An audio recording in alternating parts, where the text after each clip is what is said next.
6 months pregnant and alone in New York City, Elena Ward thought she'd finally escaped her past. But fate has a cruel sense of timing.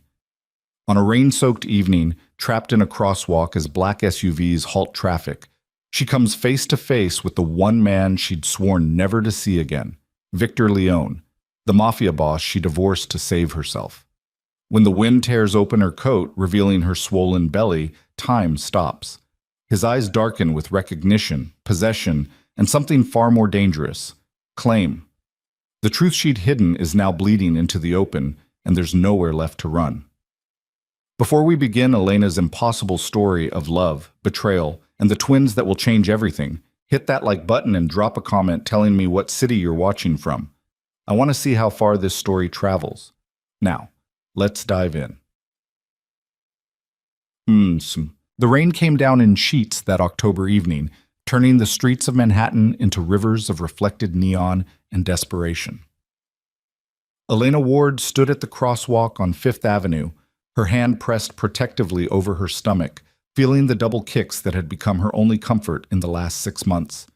The city roared around her, horns blaring, taxis splashing through puddles, tourists shrieking as they ran for cover. She should have taken the subway, should have stayed home, should have done 1,000 things differently. But the apartment had felt too small tonight, the walls closing in with memories she couldn't escape no matter how far she'd run. So she'd grabbed her coat, now soaked through and clinging to her frame, and walked. Just walked, trying to outpace the ghosts. The crossing signal blinked its permission. Elena stepped off the curb with the crowd, her sneakers splashing through the gathering puddle at the gutter. Halfway across, the world changed. A convoy of black SUVs rolled up to the intersection, sleek and predatory, their tinted windows reflecting nothing but the city's frantic lights. They didn't stop at the light, they commanded it. Traffic halted. Horns died mid-blare. Even the rain seemed to pause, hovering in the air like held breath. Elena's feet stopped moving. She knew those vehicles, knew the precision of their formation, the way they owned every space they entered. Her heart began to hammer against her ribs, each beat a warning she was 6 months too late to heed. Number. Not here. Not now. But the universe had never cared about her timing. The rear door of the center SUV opened, and Victor Leone stepped out into the rain. 6 feet 2 inches of controlled violence wrapped in a tailored suit that probably cost more than most people's monthly rent. Dark hair swept back from a face that belonged on Roman coins. All sharp angles and aristocratic brutality. Eyes the color of winter storms, capable of freezing a man's courage with a single glance. He'd aged in 6 months. Or maybe she was just seeing him clearly for the first time without the haze of desperate love clouding her vision. New lines bracketed his mouth, cut deep around his eyes. He looked harder, more dangerous. He looked like exactly what he was, a man who ruled the underworld of New York City with an iron fist and tolerated no defiance. Their eyes met across 20 feet of wet asphalt. Elena saw the exact moment recognition hit him, saw his entire body go still in that predatory way she remembered too well, the calm before the strike. His gaze raked over her, cataloging every change, the shorter hair, the cheaper clothes, the exhaustion carved into her features. Then the wind gusted, tearing her coat open. Victor's eyes dropped to her stomach.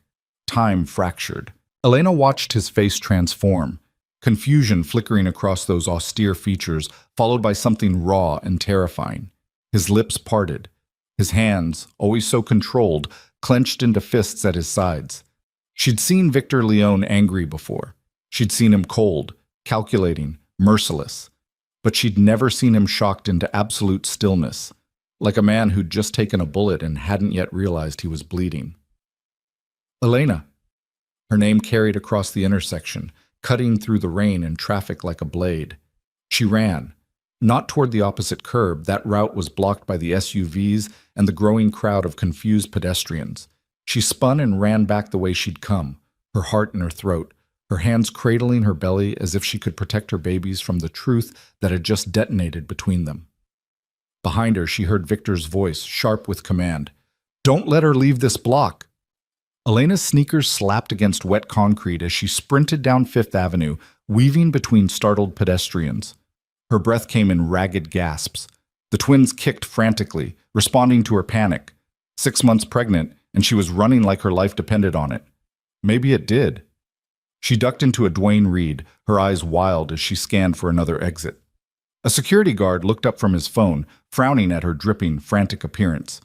Elena didn't give him time to question. She rushed past the cosmetics section, past the confused shoppers, and burst through the back door into a service corridor. The alley behind the building was narrow and dark, stinking of garbage and rain. Elena ran anyway, her coat flying behind her, her mind racing faster than her feet. She'd been so careful. 6 months of living like a ghost, no credit cards, no phone under her real name, no contact with anyone from her old life. She'd taken cleaning jobs that paid cash, rented a room in Brooklyn from a landlord who didn't ask questions, and moved through the city like a shadow. All of it, all that careful isolation, destroyed in one gust of wind. Elena emerged onto a side street and immediately descended into the subway, taking the steps 2 at a time despite her bulk. A train was pulling into the station, the 6 heading downtown. She squeezed through the closing doors, gasping, and collapsed into a seat as the train lurched into motion. Through the window, she saw Victor's men emerge onto the platform, their phones already pressed to their ears. But the train was moving, carrying her away into the underground darkness. Elena pressed her forehead against the grimy window, her whole body shaking. The twins were doing gymnastics now. Disturbed by her fear, she smoothed a hand over her stomach, whispering promises she wasn't sure she could keep. "It's okay. We're okay. I won't let him." But even as she said it, she knew the truth. Victor Leone never lost what he considered his, and she'd just shown him something he would consider his in the most fundamental, primal way possible. The apartment in Brooklyn was supposed to be her sanctuary, a 4th-floor walk-up in Sunset Park, rented under the name Maria Gonzalez, in a building where half the residents didn't speak English and the other half didn't care to know their neighbors. The landlord, Mr. Chen, had barely glanced at her fake ID before pocketing 3 months' rent in cash. It wasn't much. A studio with a kitchenette, a bathroom the size of a closet, and a window that looked out onto a fire escape and the brick wall of the neighboring building. But it was hers, safe, invisible. Or it had been. Elena climbed the stairs slowly, her legs trembling with exhaustion. The building smelled like cooking spices and old carpet. Someone's television blared a game show in Spanish. Mrs. Rodriguez from 3B had left a bag of hand-me-down baby clothes outside Elena's door. Again, bless her. Elena's hands shook as she unlocked the 3 deadbolts she'd installed herself. Inside, the apartment was dark and cold. She'd kept the heat low to save money, and now she shivered as she peeled off her soaked coat. Her reflection in the small mirror by the door showed a stranger, hair plastered to her skull, mascara running in dark streams down her pale cheeks, eyes too large in a face that had lost its softness. She looked haunted. She looked like exactly what she was, a woman who'd made a terrible mistake 6 months ago and was about to pay for it. Elena turned on a single lamp and sank onto the futon that served as her couch, chair, and bed. Her hands found her stomach automatically, that protective gesture that had become instinct. "Your father knows about you now," she whispered to the twins. Everything just got so much more complicated.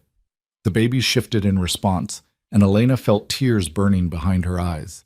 She'd left Victor Leone 6 months and 2 weeks ago, in the middle of the night, with nothing but a hastily packed bag and divorce papers she'd had delivered the next day. She'd known he would be furious, known he would look for her, known that leaving the most powerful crime lord in New York City would mark her as either incredibly brave or incredibly stupid. What she hadn't known was that she was already 3 weeks pregnant. By the time she'd realized, she'd been in hiding for a month, working under the table at a bakery in Queens. The pregnancy test had shown positive. At the same moment, her employer had handed her an envelope of cash and told her to take the weekend off. Elena had sat on the bathroom floor of a McDonald's and stared at those 2 pink lines until they blurred. She should have gotten rid of it. That would have been the smart choice, the safe choice. Victor had made his position on children crystal clear during their marriage. Not now, not yet, maybe never. His world was too dangerous, he'd said, too unstable. He couldn't guarantee their safety. Translation, He couldn't control a child the way he controlled everything else in his life. But Elena had looked at those pink lines and thought of all the ways her marriage had been a beautiful prison. Thought of how Victor had loved her with the same intensity he applied to everything, absolutely, possessively, suffocatingly. How he'd made decisions for her, isolated her from friends, tracked her every movement in the name of protection. How she'd been drowning slowly, losing herself piece by piece until she'd woken up one morning and couldn't remember who she'd been before Victor Leone had decided she belonged to him. So she'd kept the baby. Later, when the ultrasound at the free clinic revealed twins, she'd cried, not from fear, but from something that felt almost like hope. These children would be hers, only hers. She would raise them in freedom, in choice, in all the things her marriage had lacked. It had been a beautiful fantasy. It had lasted exactly 6 months. Elena stood and moved to the window, pulling back the thin curtain to stare out at the dark street below. Rain still fell, turning the sidewalks into mirrors. A few people hurried past, heads down, umbrellas useless against the wind. No black SUVs. Not yet. But they would come. She knew Victor well enough to know that much. He wouldn't let this go. Couldn't. It went against every instinct he possessed. The question was, how long did she have? Her phone, a prepaid burner she'd bought at a bodega, sat on the small table beside the futon. Elena stared at it, her mind racing through impossible scenarios. She could run again. Pack what little she owned and disappear into another city, another name, another life. But she was 6 months pregnant with twins. Running had limits now, physical limits, financial limits, and deeper than that, a truth she'd been avoiding for months. She was tired of running. The knock came at 11:47 p.m. Not loud, not aggressive. Just 3 measured raps against the door, patient and inevitable. Elena's blood turned to ice. She stood frozen in the center of her tiny studio, her heart pounding so hard she could feel it in her throat. Maybe if she didn't move, didn't breathe, whoever it was would go away. 3 more knocks, same rhythm, same patience. Elena, Victor's voice carried through the cheap door, soft and controlled. I know you're in there. I can hear you breathing. Her legs almost gave out. How? How had he found her so fast? She'd been so careful, so methodical. Different name, cash only, no trail to follow. But this was Victor Leone, the man who'd built an empire on knowing everything about everyone. The man who had sources in every borough, every precinct, every government office in the city. Of course he'd found her. She'd been foolish to think otherwise. I'm not going away, he continued, that reasonable tone more terrifying than any threat. We can do this the easy way, or we can involve your neighbors. Your choice. Mrs. Rodriguez, Mr. Chen, the young couple in 4C with the newborn baby. Elena thought of Victor's men flooding the building, asking questions, causing problems. These people had been kind to her. She wouldn't repay that kindness by bringing his world to their doorstep. Her hands trembling, Elena moved to the door. She kept the chain lock engaged as she opened it a crack. Victor stood in the hallway, somehow making the dingy space look even more pathetic by comparison. He'd changed out of the wetsuit into dark slacks and a black sweater that emphasized the dangerous grace of his build. His hair was still damp, swept back from his face. Water droplets clung to his eyelashes. He looked at her through the gap, and Elena saw a storm of emotions flicker across his features before his mask of control snapped back into place. Let me in, Elena. No. His jaw tightened. We need to talk. We have nothing to say to each other. I sent you divorce papers. You signed them. We're done. We are very far from done. His voice dropped lower, took on an edge that raised every hair on her body. You're carrying my child. Children, she corrected automatically, then cursed herself. Victor's eyes flared. What? Elena lifted her chin, trying to find some scrap of the courage that had allowed her to leave him in the first place. Twins, girls, and they're not yours. They're mine. The divorce ended whatever claim you thought you had. She saw his hands clench, watched him take a breath so deep his shoulders rose with it. When he spoke again, his voice was dangerously quiet. Elena, open this door, or I will break it down and reimburse your landlord tomorrow. Your choice, but either way we are having this conversation. You can't just, can't I? He leaned closer to the gap, and she could smell his cologne, that expensive scent that used to make her feel safe, and now just made her feel trapped. Test me, please. See how far I'm willing to go. Elena knew that tone, knew that he meant every word. With shaking hands, she unhooked the chain and stepped back.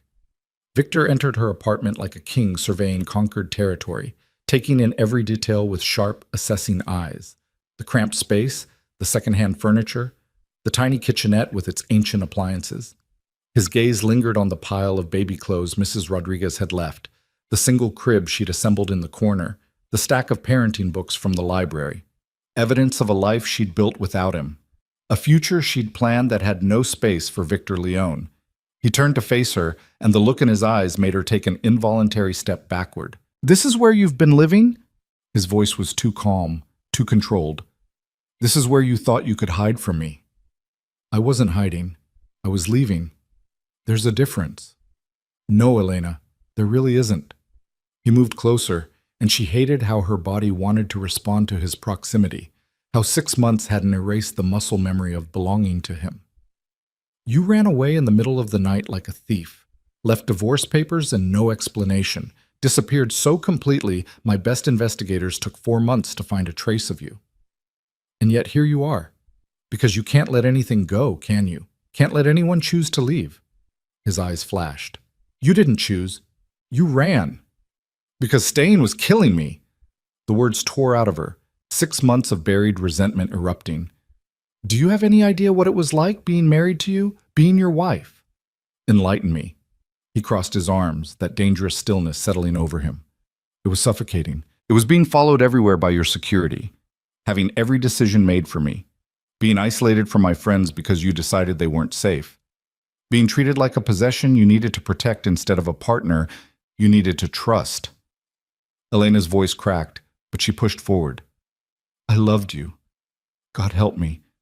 I loved you so much. But I couldn't breathe, Victor. Every day I felt myself getting smaller, quieter, less. You were consuming me, and you called it protection." Silence fell between them, broken only by the rain against the window and the muffled sound of the television from downstairs. Victor's face had gone very still, but she saw something flicker in his eyes, something that might have been pain if he'd allowed himself to feel it. "So you left," he said finally. "Took what was mine and disappeared. I'm not a thing to be owned. No, you're my wife. Ex-wife. We're divorced. A piece of paper doesn't change what you are to me." He took another step forward, and Elena felt the wall against her back. "Nothing changes that. Not time, not distance, not even your fear." "I'm not afraid of you. Liar." The word was soft, almost gentle. He reached out, his hand hovering near her face but not quite touching. "You're terrified. You have been since the day we met. Not of me hurting you, I would never, but of what I make you feel, of how much you want to surrender to it." Elena's breath caught. "You're wrong." "Am I?"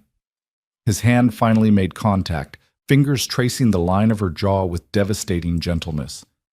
"Then why are you shaking?" She jerked away from his touch, anger flaring hot and desperate.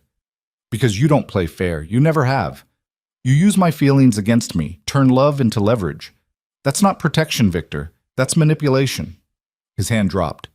For a long moment he just looked at her, and she saw something crack in that controlled facade. "I never meant to make you feel trapped," he said quietly. "Everything I did, the security, the boundaries, the control, it was because the thought of losing you kept me awake at night. Do you understand what you were to me? What you still are? A possession. Property. My heart." The words fell between them like stones. "You were my heart, Elena. In a world where everyone wants something from me, where trust is a liability and vulnerability gets you killed, you were the one clean thing, the one person who looked at me and saw something worth loving. I would have done anything to keep you safe. Anything." Elena felt tears burning her eyes. "But you never asked what I needed. You decided. You always decided." "Because I thought I knew better. Because I've lived in this world long enough to know every way it can destroy the things you love. Victor ran a hand through his hair, that perfect control finally fracturing. I've seen men lose their families to rival families. Seen children used as leverage, wives targeted for revenge. I couldn't let that happen to you. I wouldn't. So you built a cage and called it love. Yes. The admission was raw, stripped of pretense. I did. And I lost you anyway. I lost you because I was so afraid of losing you that I drove you away. I understand that now. I've had 6 months to understand it. Elena wrapped her arms around her stomach, feeling the twins shift restlessly. Then let me go. Let us go. We can't give you what you need, Victor. I can't be what you want me to be. What I want, he said slowly, his eyes dropping to her belly, is to know why you didn't tell me. When did you know? About a month after I left. She watched the information hit him, saw him do the math. You've known for 5 months that you were carrying my children, and you never thought to tell me. What would have been the point? You made it clear during our marriage that you didn't want children, that your world was too dangerous, too unstable. I was giving you what you wanted, freedom from the complication. What I wanted. Victor's laugh was bitter, hollow. Elena, I didn't want children with you because I was terrified I would fail them the way I failed at every decent thing I've ever tried to do. Not because I didn't want them. Not because the idea of you carrying my child didn't make me feel things I had no words for. Elena stared at him, seeing truth in every line of his face. You never said, I never say a lot of things. It's safer that way. Cleaner. He moved closer again, and this time she didn't retreat. But you're having my daughters, plural, and you thought you could just… What? Raise them alone in this place? Work yourself to exhaustion? Pretend I don't exist? I thought I could give them a better life than the one you would have controlled. And look how well that's working.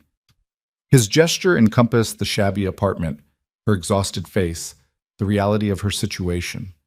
You're 6 months pregnant with twins, living in a 4th-floor walk-up, working jobs that pay under the table. How is that better, Elena? How is that the future you want for our daughters? The question hit harder than she wanted to admit, because he was right.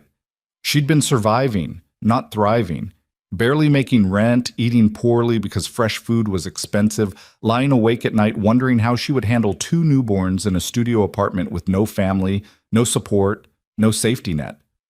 Pride and stubbornness had carried her this far, but she could feel those resources running dangerously low.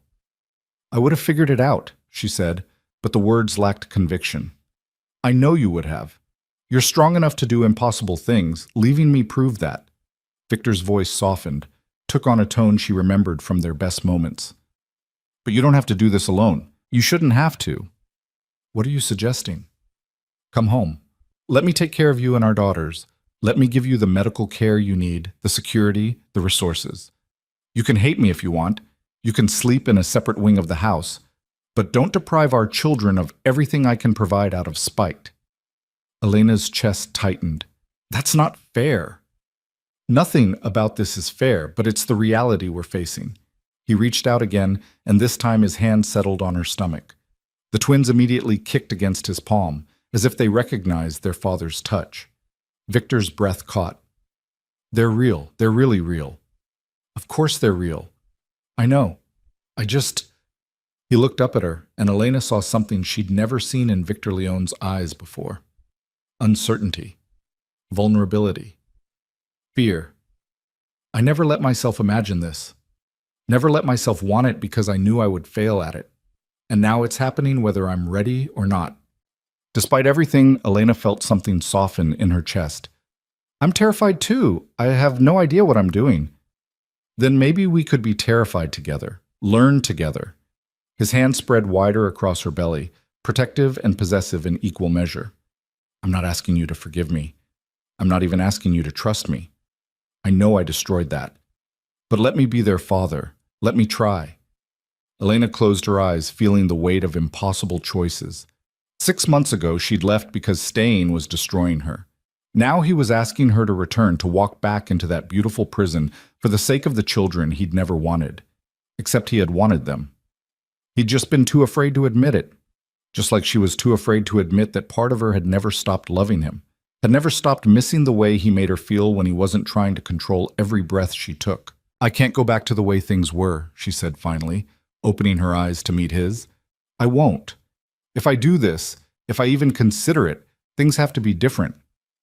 How different? I need autonomy, real autonomy, not the illusion of choice while you pull strings behind the scenes. I need to be a partner in decisions about our daughters, not just a vessel you're protecting. I need my own space, my own life. I need you to trust me enough to let me breathe. Victor was quiet for a long moment, studying her face. Then he nodded slowly. I can try. I can't promise I'll be good at it. Controlling things is instinct for me, but I'll try. That's not good enough. It's the best I can offer. I'm not going to lie to you and pretend I can change overnight who I've been for 40 years, but I'm willing to learn, willing to fail and try again. For them. His hand pressed more firmly against her belly. For you. Elena felt her resolve wavering, felt the exhaustion of 6 months of struggling alone finally catching up with her. The twins kicked again, a synchronized drumbeat that seemed to echo through her whole body. She was so tired, so scared, so completely out of her depth. And Victor, for all his flaws, was offering her a life raft, even if that life raft came with chains. I need to think about it, she said. How long? I don't know. A few days? A week? Victor's jaw tightened, but he nodded. Fine. But you're not staying here while you think. This building isn't safe, and you're too far along to be climbing 4 flights of stairs every day. I can take care of myself. I know you can, but you shouldn't have to. He pulled out his phone, typed something quickly. I'm having a car brought around. You're going to a secure apartment I own in the city. Fully furnished, accessible with a doorman and security. You can have all the space you need to think, but you'll be safe. Victor, this is non-negotiable, Elena. Call it controlling if you want. Call it whatever makes you feel better. But you and my daughters are not spending another night in this place. His eyes met hers, and she saw the steel beneath the reasonable tone. Pack what you need. The rest can be collected tomorrow. Part of her wanted to fight, to refuse, to prove that she didn't need his protection or his resources. But the larger part, the part that was exhausted and pregnant and terrified of climbing those stairs one more time, just felt relief. She hated herself a little for it. But she nodded. Okay, but this doesn't mean I'm coming back to you. This is just temporary. Until I figure things out. Of course. Victor's expression didn't change, but she saw satisfaction flicker in his eyes. Whatever you need to tell yourself. And that, Elena thought as she moved to pack her meager belongings, was exactly the problem. Victor Leone had just gotten his foot back in the door, and they both knew he would never leave willingly again. The game had changed. The stakes were higher than they'd ever been, and Elena had no idea if she was strong enough to keep playing. But she was about to find out. The apartment Victor had arranged was everything her Brooklyn studio wasn't. Spacious, pristine, and located on the 32nd floor of a luxury building in Tribeca with views that stretched across the Hudson River. Floor-to-ceiling windows filled the space with light even at midnight, the city sprawling below like a circuit board of possibilities and threats. Elena stood at those windows now, her reflection ghostly against the glass, watching Victor's men carry in her belongings from Brooklyn. It took them exactly 1 trip. The bedroom is through there, Victor said from behind her, his voice carefully neutral. There's a nursery already set up adjacent to it. I had my interior designer work from standard recommendations, but obviously you can change anything you want. Elena turned to face him. You had a nursery designed. In the 6 hours since you found me. I made a phone call. Money moves quickly when properly motivated. He gestured toward the hallway. There's also a guest room, a home office, and a kitchen that's actually functional. The building has 24-hour security, a doorman who knows not to let anyone up without your explicit permission, and a private elevator that requires a key card. A golden cage instead of a prison cell. How thoughtful. Victor's expression didn't change, but she saw his jaw tighten. You agreed to come here. I agreed to think. There's a difference. Elena moved past him into the living room, where his men were setting down the last of her boxes. They averted their eyes as she passed, trained not to look directly at her. She recognized Marco, Victor's head of security, a mountain of a man with hands that had undoubtedly killed for his boss. He nodded respectfully and left without a word. When they were alone, the silence felt heavy, with everything unsaid. Victor moved to the kitchen, opening cabinets that were already stocked with food. I had groceries delivered. High protein, lots of leafy greens, dairy. The doctor I consulted said that's important for twin pregnancies. You consulted a doctor? About me? Without asking. I consulted a doctor about twin pregnancies in general. I'm not a complete monster, Elena. I know the difference between gathering information and violating your privacy. He pulled out a bottle of prenatal vitamins, set it on the counter. Though I suspect you'll accuse me of the latter regardless. Elena sank onto the leather couch, exhaustion finally overwhelming her adrenaline. I don't know what you want me to say. Thank you for the prison that comes with a view? I want you to say you'll see a proper obstetrician, that you'll let someone who specializes in high-risk pregnancies make sure you and our daughters are healthy. Victor remained in the kitchen, maintaining distance as if he understood she needed space. You've been going to a free clinic in Queens. I checked. The doctor there is competent but overworked, and they don't have the equipment to properly monitor twins. You investigated me. Of course I did. The moment I saw you tonight, I activated every resource I have. I know where you've been living, where you've been working, what name you've been using. I know you've been cleaning offices at night and working at a bakery during the day. I know you collapsed from exhaustion 2 weeks ago and refused to take time off because you couldn't afford to. His voice remained level, but anger simmered beneath. So yes, Elena, I investigated, and what I found terrified me. She looked up at him, seeing the cracks in his composure. You don't get to be angry about choices I made to survive leaving you. I'm not angry at you. I'm angry at myself for creating a situation where you felt you had to live like that, where you thought struggling alone was better than asking me for help. It was better, because help from you comes with strings. It always does. Victor crossed to the living room but didn't sit, standing instead with his hands in his pockets, a casual pose that didn't fool her for a second. What if I cut the strings? What if I gave you everything you needed with no expectations? You're not capable of that. Probably not, he admitted, but I could try. For them, I could try. Elena felt one of the twins kick, a rolling movement that pressed against her ribs. She winced, and Victor immediately moved closer. Are you all right? I'm fine. They're just active tonight. They don't like all the stress. She rubbed the spot where a tiny foot was creating a visible bump through her shirt. They've been kicking nonstop since I saw you at the crosswalk. May I? Victor gestured toward her stomach, and Elena saw hunger in his eyes. Not sexual, but something deeper, more primal.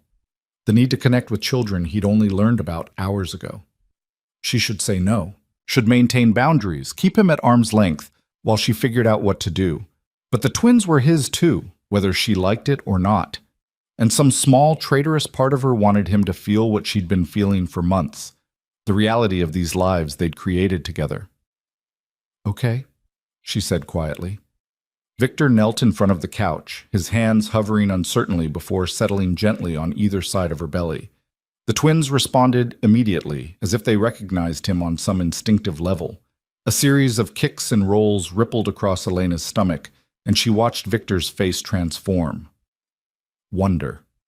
That was the only word for it. Pure, unguarded wonder. There are 2 of them in there, he said, his voice rough. 2 separate people. 2 daughters. Yes. Do they do this often? Constantly. Especially at night. I think they're training to be nightclub dancers. Elena tried to keep her tone light, but emotion caught in her throat as she watched this dangerous man kneel before her like a supplicant, his entire focus on the children moving beneath his hands. One of the twins kicked particularly hard, and Victor laughed, actually laughed, a sound Elena had heard maybe 3 times in their entire marriage. She's strong. They both are. The doctor at the clinic said they're measuring perfectly for their gestational age. Healthy heartbeats, good movement, they're fighters. Like their mother, Victor said, looking up at her. You fought me. Left when you knew I would come after you. Built a life from nothing. Kept yourself and them alive through sheer determination. That takes a kind of strength most people never develop. Elena felt tears prickling her eyes. Don't do that. Don't say things that make me want to forgive you. Why not? Because forgiveness means letting you back in, and letting you back in means losing myself again. I can't do that, Victor. Not even for them. His hands remained on her stomach, but his expression grew serious. What if you didn't have to lose yourself? What if I could love you without consuming you? You don't know how to do that. Then teach me. The words were simple, devastatingly sincere. Tell me what you need, not what you think I want to hear, not what will keep the peace. Tell me the truth, and I'll listen. Elena stared at him, this man who'd been the center of her world for 3 years, who'd loved her with an intensity that had been both exhilarating and suffocating. She saw the lines around his eyes, the silver threading through his dark hair, the weight he carried in every controlled movement. I need you to see me as a partner, not a possession. I need autonomy to make my own choices, even if you think they're wrong. I need friends, a life outside your world, space to breathe. I need to know that if I stay, it's because I'm choosing you every day, not because you've built walls so high I can't find the exit. Her voice cracked. I need to know that your love won't slowly erase me until there's nothing left but an echo of who I used to be. Victor was quiet for a long moment, his hand still resting on her belly, as the twins continued their acrobatics. When he finally spoke, his voice was low and measured. I can't promise I'll be good at giving you those things. Control is how I've survived, Elena. It's how I've built everything I have. Letting go feels like stepping off a cliff with no guarantee there's ground below. I know. But I can promise I'll try. I can promise that when I fail, and I will fail, I'll listen when you tell me. I can promise that I'll value your voice, your choices, your autonomy, even when every instinct I have screams to lock you away somewhere safe. He paused. And I can promise that I'll never stop fighting for this. For us. For the family we could be if you'll give me the chance. Elena wanted to believe him. Wanted to think that love could change someone so fundamentally that Victor Leone could become a man who understood partnership instead of possession. But she'd learned the hard way that people didn't transform overnight, and promises made in crisis had a way of evaporating once the emergency passed. I need time, she said again. I know. That's why I'm leaving. Victor removed his hands from her stomach and stood.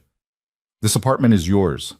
Marco will be stationed in the building for security, but he won't enter without your permission. You have my private number. Use it if you need anything, medical or otherwise. You're just leaving? No demands, no ultimatums? You asked for space. I'm giving it to you. He moved toward the door, then paused. But Elena, I meant what I said.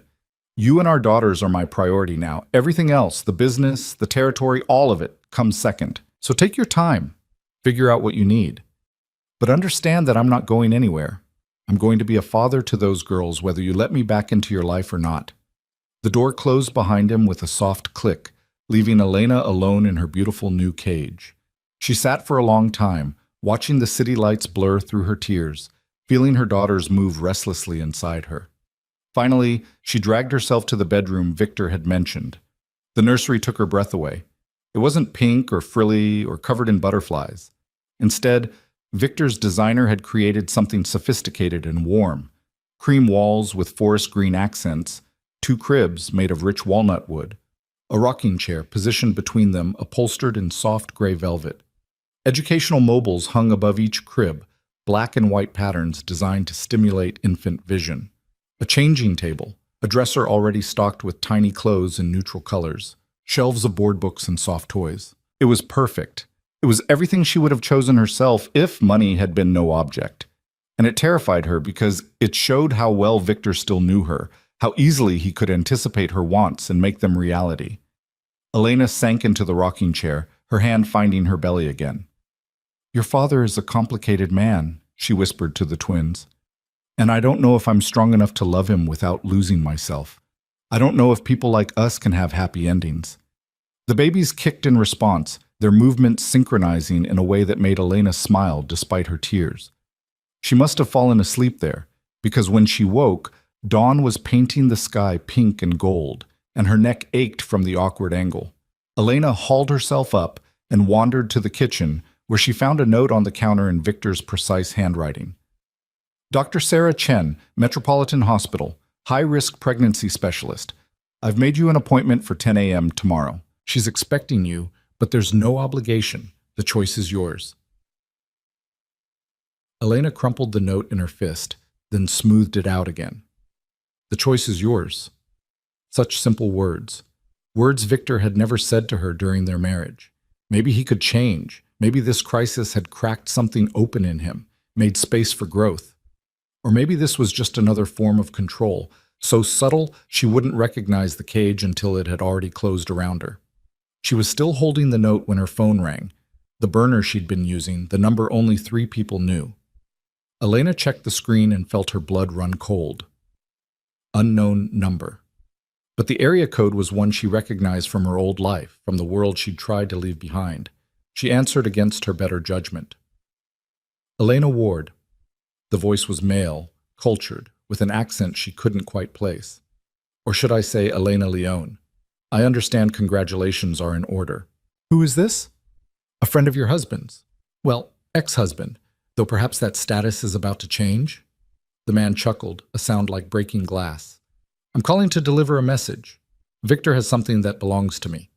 I'd like it back. And if he's not cooperative, I think I might need some leverage. You understand? Elena's hand instinctively covered her stomach. I don't know what you're talking about.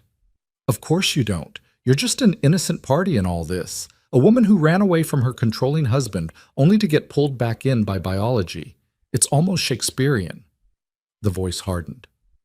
Tell Victor that Konstantin Volkov knows about his precious cargo. Tell him that if he wants to keep his new family intact, he'll return what he stole from me. He has 48 hours. The line went dead. Elena stood frozen in the kitchen, her heart hammering, her mind racing. She didn't know who Konstantin Volkov was, but the threat was clear enough. Someone knew about the twins. Someone was willing to use them as leverage against Victor. This was exactly what she'd feared. This was why Victor had said his world was too dangerous for children. She should call him, should warn him immediately that whatever he'd gotten himself into had now extended to their unborn daughters.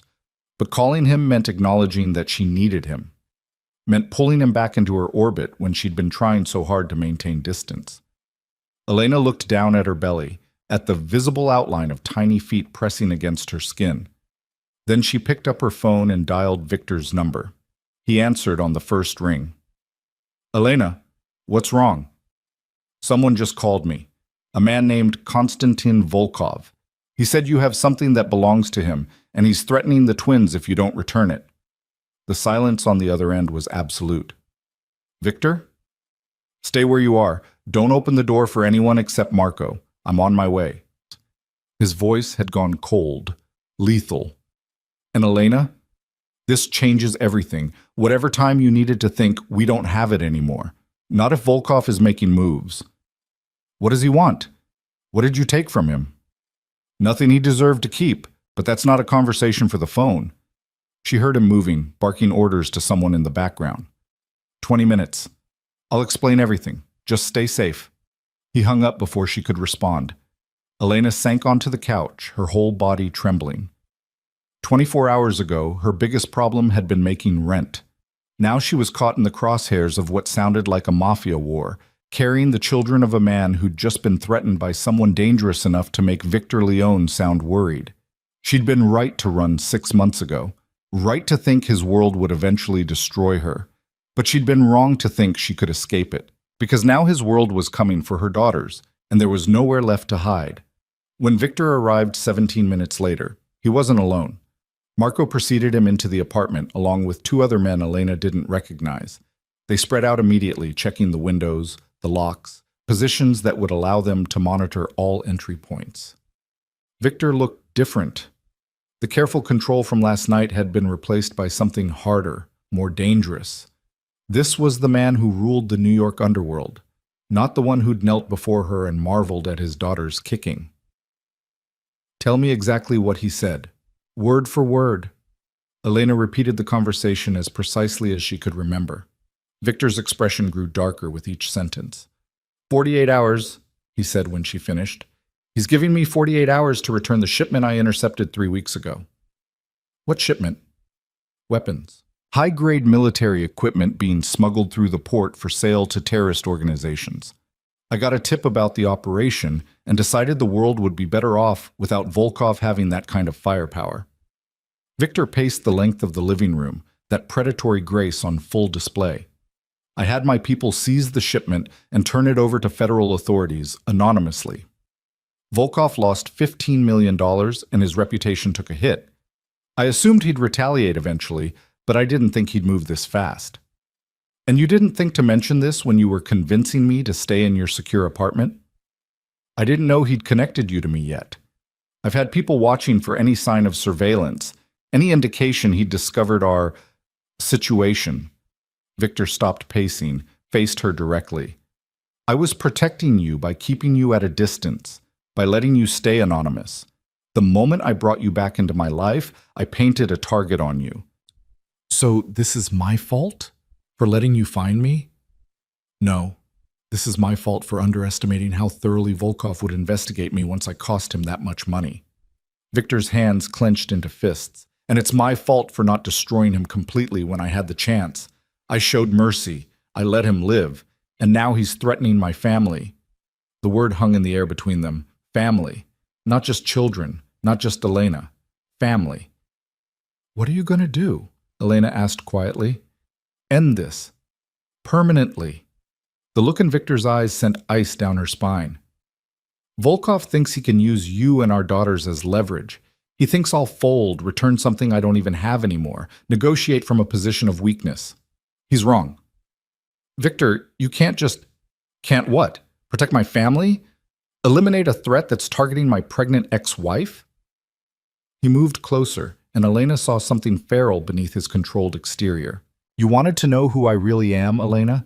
This is who I am. I'm a man who will burn down the world before I let anyone harm what's mine. We're not yours. Aren't you? He reached out, cupped her face with a gentleness that contrasted sharply with the violence in his voice. You're carrying my children. You're living in my apartment. And whether you admit it or not, you called me the moment you felt threatened. That makes you mine. That makes this my responsibility. Elena should pull away, should maintain the boundaries she'd been trying to establish. But fear was a powerful thing, and right now Victor felt like the only solid ground in a world that had just tilted dangerously. What if he hurts them? What if something you do causes Volkov to retaliate against the twins? He won't get the chance. Victor's thumb traced her cheekbone, his eyes blazing with certainty. I'm moving you somewhere safer, somewhere Volkov doesn't know about. You'll have security around the clock, medical staff on call. You'll be completely protected while I handle this. You mean while you start a war? I mean while I end one that Volkov started the moment he threatened you. Victor dropped his hand, stepped back. I need you to trust me, Elena. Just this once. Trust that I can keep you safe. Elena looked at this man who'd been her husband, her prison guard, her great love and greatest mistake. She thought about the twins moving inside her, about how vulnerable they were, how completely dependent on the choices she made right now. She thought about Konstantin Volkov's cold voice promising violence if Victor didn't comply. Where? She asked finally. Relief flashed across Victor's face. A estate upstate. 3 hours from the city, completely off the grid. It's where I go when I need to disappear. No one knows about it except my most trusted people. How long? However long it takes to eliminate the threat. Could be days. Could be a week. He pulled out his phone, typed rapidly. Pack enough for a week. Comfortable clothes, anything you need for the twins.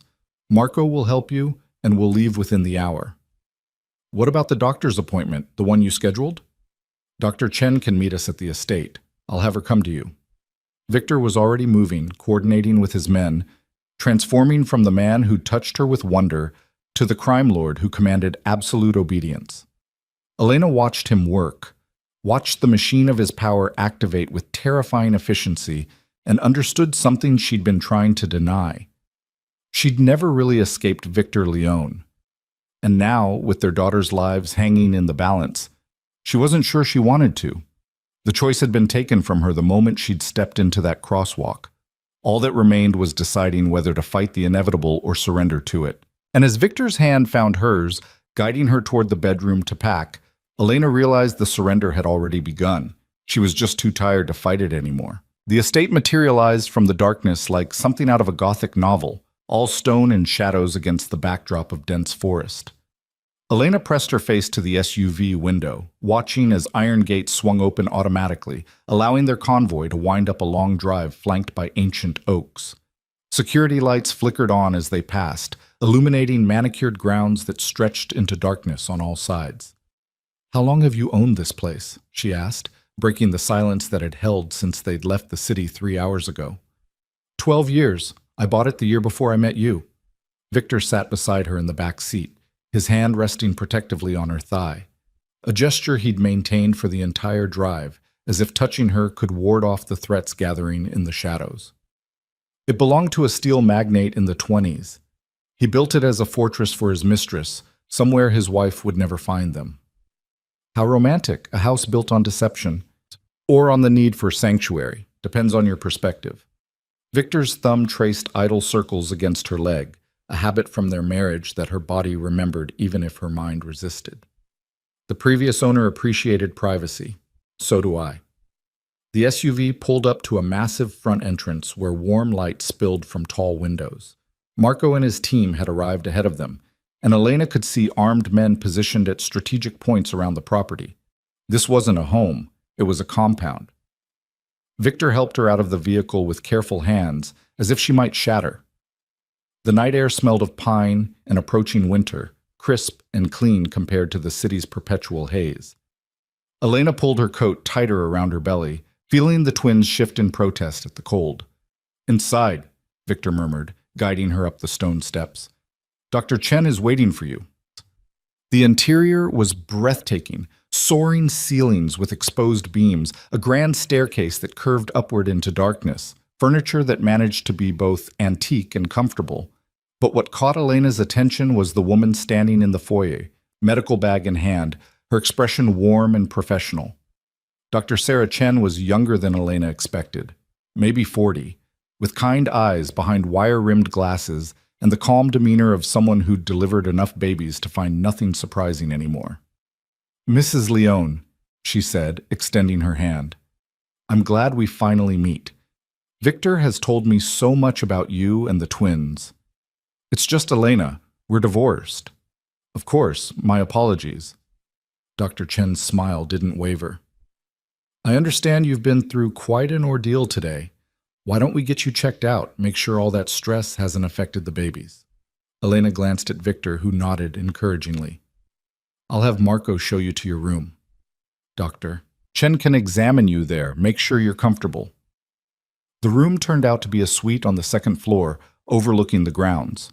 A 4-poster bed dominated the space, dressed in soft linens that probably cost more than Elena's monthly rent in Brooklyn. French doors opened onto a balcony, though Victor immediately moved to lock them, his paranoia evident in every careful gesture. "You'll be safe here," he said quietly. "I promise you that. The way you promised me safety in our marriage, by turning my life into a surveillance state?" Victor's jaw tightened. "That's not fair." "None of this is fair, but here we are anyway." Elena sank onto the edge of the bed, exhaustion finally overwhelming her adrenaline. "Just let the doctor do her job. Then you can tell me whatever plan you're formulating to handle Volkov."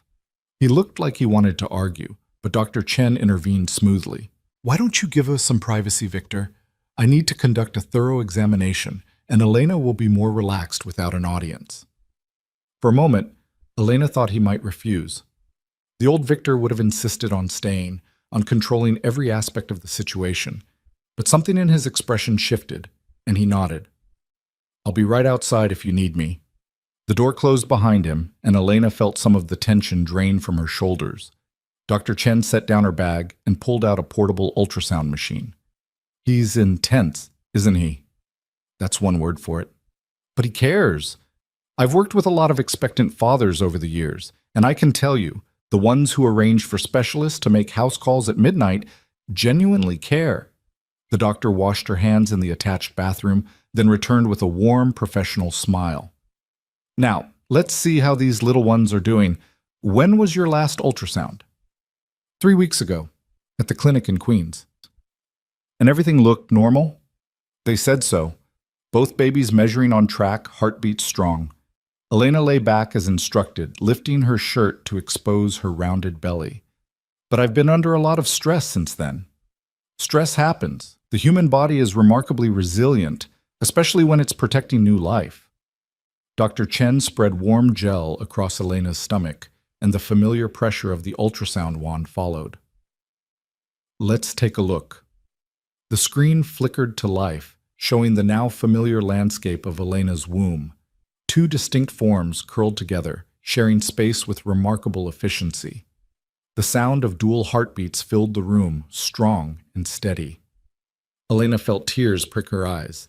No matter how many times she heard those sounds, they never failed to move her. "There's baby A," Dr. Chen narrated, pointing to the screen. "Good size, active. And baby B is right there, looking equally healthy." Their positioning is excellent, both head down, which is exactly what we want to see at this stage. "They're really okay? The stress didn't hurt them?" "They're perfect, measuring at about 27 weeks, which matches your timeline. Amniotic fluid levels are good, placentas are well positioned, no signs of distress." Dr. Chen moved the wand, capturing different angles. "You're doing an excellent job growing these babies, Elena. They're thriving." Relief flooded through Elena so powerfully she had to close her eyes against it. "Thank you." "However," Dr. Chen continued, her tone shifting slightly, "I do want to talk to you about what happens next. Twin pregnancies are considered high risk even under ideal circumstances. Add in the stress you've been under, and we need to be proactive about monitoring." "What does that mean?" "It means weekly appointments from now until delivery. Ultrasounds every 2 weeks to check growth and positioning. Immediate attention if you experience any cramping, bleeding, or decrease in fetal movement." The doctor cleaned the gel from Elena's stomach and helped her sit up. "It also means taking better care of yourself. Proper nutrition, adequate rest, minimizing stress as much as possible." Elena laughed bitterly. "Minimizing stress. Right. Because my life is so conducive to that right now." Dr. Chen's expression softened. "I understand this situation is complicated. Victor briefed me on the general circumstances, not the details, just enough for me to understand the security concerns. But Elena, your primary job right now is growing those babies. Everything else, including whatever's happening between you and Victor, has to take second priority." "Easy to say. Harder to do when there's a Russian mobster threatening my children. Which is exactly why you're here in a secure location, with people protecting you." The doctor packed up her equipment. "Let Victor handle the external threats. You focus on staying healthy. Deal?" Elena wanted to argue that it wasn't that simple, that her relationship with Victor was its own kind of threat. But the twins shifted inside her, reminding her of what actually mattered. "Deal," she said quietly. Dr. Chen left detailed instructions about diet and rest, along with her personal cell number for emergencies. When Victor returned, the doctor pulled him aside for a conversation Elena couldn't hear but could read in their body language. Dr. Chen firm and insistent, Victor nodding with the intensity he brought to everything. Then they were alone again, the massive room suddenly feeling too intimate. "She says you're not getting enough rest," Victor said, moving to close the curtains against the darkness outside. "That you've been working too hard, eating poorly, pushing yourself beyond safe limits." "I was surviving. That's what people do when they don't have unlimited resources. You have them now. Use them." He turned to face her, and Elena saw the strain around his eyes, the weight he was carrying. "I know you think accepting help from me means surrendering your independence, but right now, independence is a luxury neither you nor our daughters can afford. So I should just let you take over my life again? Let you make all the decisions while I smile and comply? I'm asking you to let me keep you safe while I eliminate the threat. That's not the same as controlling your life." "Isn't it?" Elena stood, needing movement to channel her frustration. "You decided to intercept Volkov's shipment without thinking about consequences. You brought me to this estate without asking if I wanted to come. You scheduled appointments and made plans and activated your small army, all without consulting me once. How is that different from every other decision you made during our marriage?" Victor was quiet for a long moment, and when he spoke, his voice was low and strained. "You're right. I'm doing exactly what I've always done, taking action without considering your input." Old habits die hard. The admission surprised her. Elena had expected defensiveness, justification, the usual arguments about protection trumping autonomy. "So what are you going to do about it?" she challenged. "Tell you the truth, all of it, then let you decide how you want me to proceed." Victor moved to the sitting area by the fireplace, gesturing for her to join him. "You deserve to know what you're caught in the middle of." Elena settled into one of the chairs, her hand automatically finding her belly.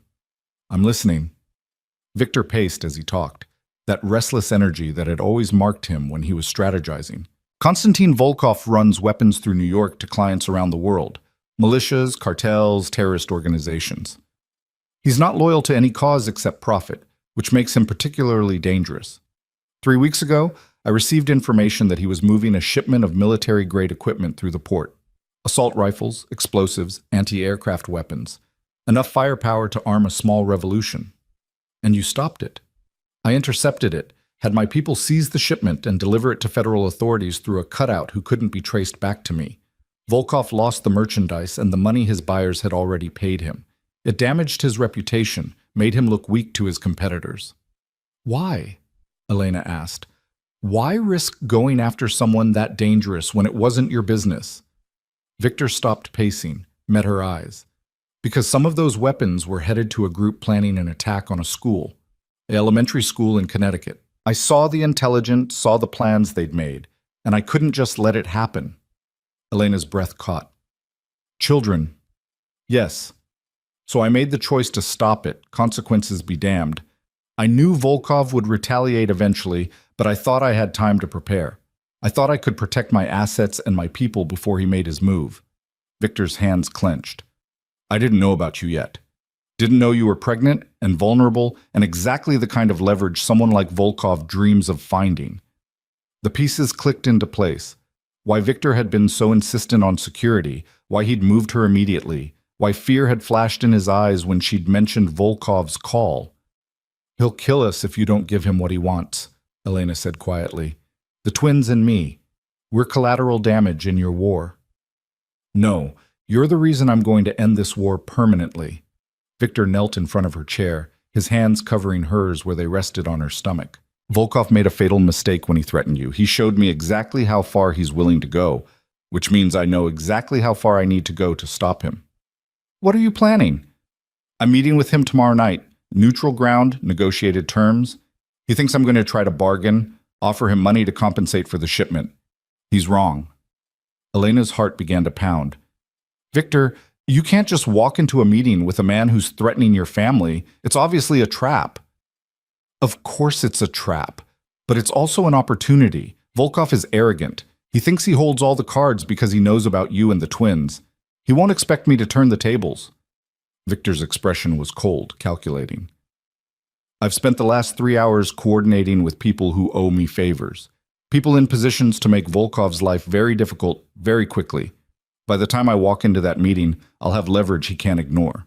And if something goes wrong, if he decides to kill you and send his people after us anyway, that won't happen. You can't guarantee that." "Yes, I can." Victor squeezed her hands gently. "Because I've already made arrangements. If anything happens to me, you and the twins will be protected. Marco has instructions, resources set aside, contacts who will get you out of the country and establish you somewhere Volkov's reach doesn't extend. You'll be safe no matter what." The certainty in his voice should have been comforting. Instead, it terrified Elena because it meant Victor was preparing for the possibility of his own death.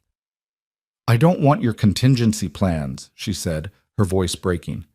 "I don't want to raise our daughters alone, wondering if the man who killed their father might come for them someday. I want you to find a solution that doesn't involve you walking into danger." "There is no such solution. Not anymore. Volkov drew a line when he threatened you. I have to respond, or I look weak. And if I look weak, every enemy I've ever made will see an opening." Victor released one of her hands to cup her face. "This is the world I live in, Elena. The world I've always lived in. I can't negotiate my way out of it or buy my way clear. Sometimes violence is the only language that translates." "Then get out. Walk away from all of it.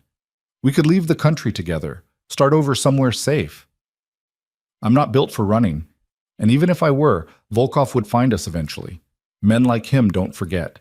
They don't forgive. The only way to truly end this is to eliminate the threat at its source. His thumb traced her cheekbone, that familiar gesture of tenderness.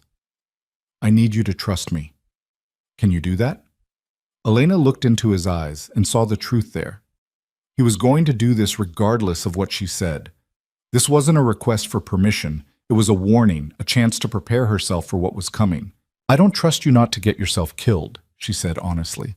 I don't trust that your plan is as foolproof as you think it is, but I trust that you'll do everything in your power to come back to us. Is that enough? It's more than I deserve. Victor leaned forward, pressed his forehead to hers. I'm going to fix this. I'm going to make our world safe for our daughters. And then I'm going to spend the rest of my life proving to you that I can be the man you need me to be. That's a lot of promises. I'm good at keeping promises. It's one of my few redeeming qualities. Despite everything, Elena felt a small smile tug at her lips. Your ego is another one. Very entertaining. There's the woman I married, sharp-tongued and unimpressed by my dramatics. Victor pulled back, his own smile flickering across his face before fading. I need to go make some calls, finalize details for tomorrow.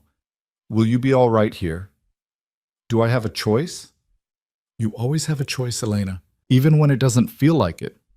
He stood, moved toward the door, then paused. There's food in the kitchen if you're hungry. Marco is stationed right outside your door if you need anything. And my room is at the end of the hall if you want company. Don't hold your breath on that last one. Wouldn't dream of it. His hand rested on the doorknob. Get some rest. Dr. Chen says you need it. Then he was gone, and Elena was alone with her thoughts and her fear and the two lives growing inside her. She moved to the window, pulling back the curtain to stare out at the dark grounds. Security lights created pools of illumination, and she could see guards moving in coordinated patterns. Victor's small army, protecting his latest acquisition. Except she wasn't an acquisition anymore. She was the mother of his children, which somehow made everything more complicated. Elena's hand found her belly, feeling the reassuring movement of the twins. Your father is going to war for you, she whispered. For us. And I don't know if that makes him a hero or just a man who can't let go of control long enough to find a peaceful solution. The babies kicked in response, and Elena felt tears sliding down her cheeks. She'd spent 6 months convincing herself she was better off without Victor Leone. 6 months building a life that didn't revolve around his intensity, his need to control, his suffocating version of love. But standing here in his fortress, carrying his daughters, waiting while he prepared to face down a threat she'd inadvertently brought into their lives, Elena had to admit a terrible truth. She'd never stopped loving him. She'd just learned to love herself enough to leave. And now the universe was asking if she could do both. Love Victor and maintain her autonomy, be his partner without being his possession. Elena didn't know the answer, but she knew that tomorrow, when Victor walked into that meeting with Konstantin Volkov, she would be holding her breath until he came back. Because losing him now, after everything, would break something inside her that no amount of independence could repair. The night stretched long and sleepless ahead of her, filled with fear and possibility in equal measure. Morning came gray and cold, winter asserting itself with frost that painted the windows in crystalline patterns. Elena woke in the massive bed, disoriented until memory rushed back. The estate. Volkov. Victor's plan to end the threat by walking directly into its teeth. She found her way downstairs following the smell of coffee and bacon. The kitchen was enormous. All commercial-grade appliances and granite countertops, clearly designed for staff to prepare meals for large gatherings. But this morning, only Victor occupied the space, standing at the stove with the focused intensity he brought to everything. You cook? Elena asked from the doorway.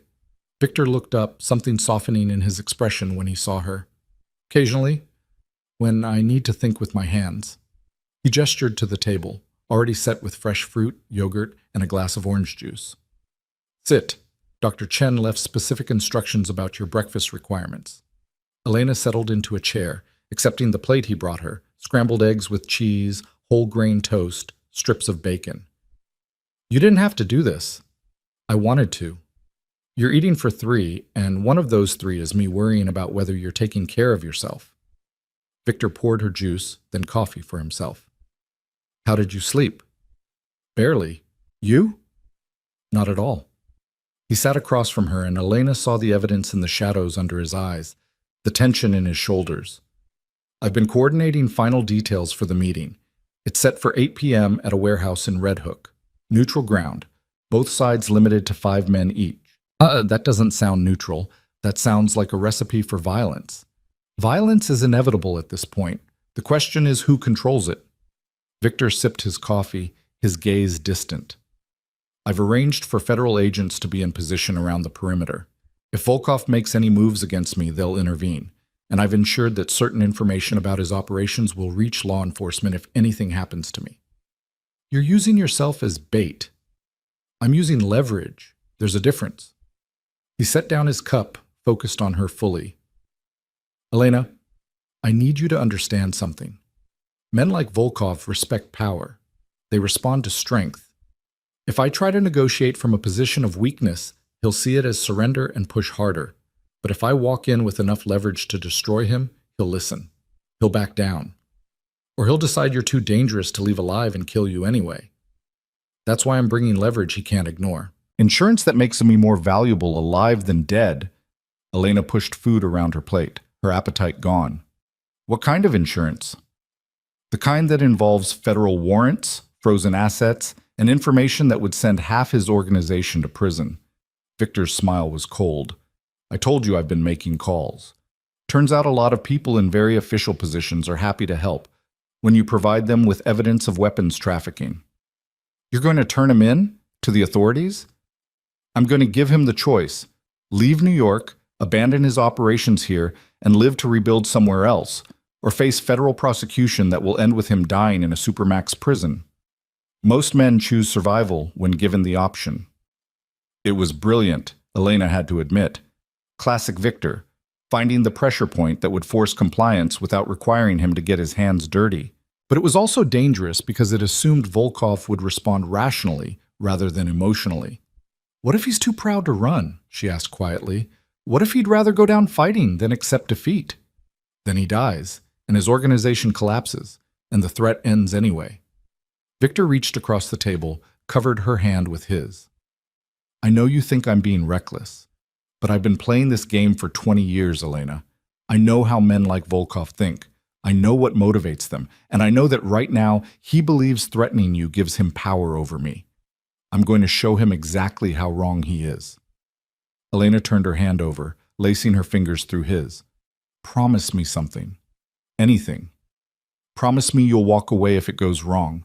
If the situation turns and you have a chance to leave, you'll take it. Don't let pride or ego keep you in a fight you can't win. Victor's jaw tightened. I'm not running from this. I'm not asking you to run. I'm asking you to survive. For them. She placed his hand on her belly, where the twins were beginning their morning gymnastics routine. They need a father, Victor. A live one. So promise me that if things go sideways, you'll choose them over your reputation. She watched him struggle with it, saw the war between his instincts and her request. Finally, he nodded. I promise. If the situation becomes untenable, I'll extract myself. For them. It wasn't everything Elena wanted, but it was more than she'd expected. Thank you. They finished breakfast in silence, both lost in thoughts about the hours ahead. When Victor stood to leave, Elena found herself standing too, moving into his space before she could think better of it.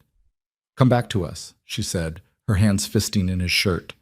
Whatever it takes, whatever you have to do, just come back.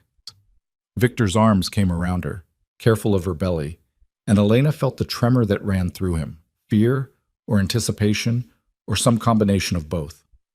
I will. I swear to you, I will. His lips found her forehead, pressed there with devastating gentleness. And when this is over, we're going to have a long conversation about what comes next, about whether you can forgive me enough to let me be a real father to our daughters, whether we can find a way forward that doesn't involve either of us sacrificing who we are. One crisis at a time, Elena murmured against his chest, breathing in the scent of him, expensive cologne and coffee and something uniquely Victor. First survive, then we'll figure out the rest. Deal. He held her for another moment, then released her and stepped back. When he walked out of the kitchen, his shoulders were set with determination, his stride confident. But Elena saw the truth in the rigid line of his spine, the controlled precision of his movements. Victor Leone was terrified, and he was walking toward danger anyway because that was what men like him did. They faced threats head-on rather than showing weakness. They protected what was theirs with every resource at their disposal. And they died, sometimes, because pride didn't stop bullets or knives or men who had nothing left to lose. Elena pressed a hand to her belly, feeling her daughters moving restlessly inside her. "Please," she whispered to whatever forces might be listening. "Please let him come back to us. Let him be as smart and prepared as he thinks he is. Let his plan work." The twins kicked in response, and Elena tried to find comfort in their vitality, their absolute trust that the world would provide what they needed.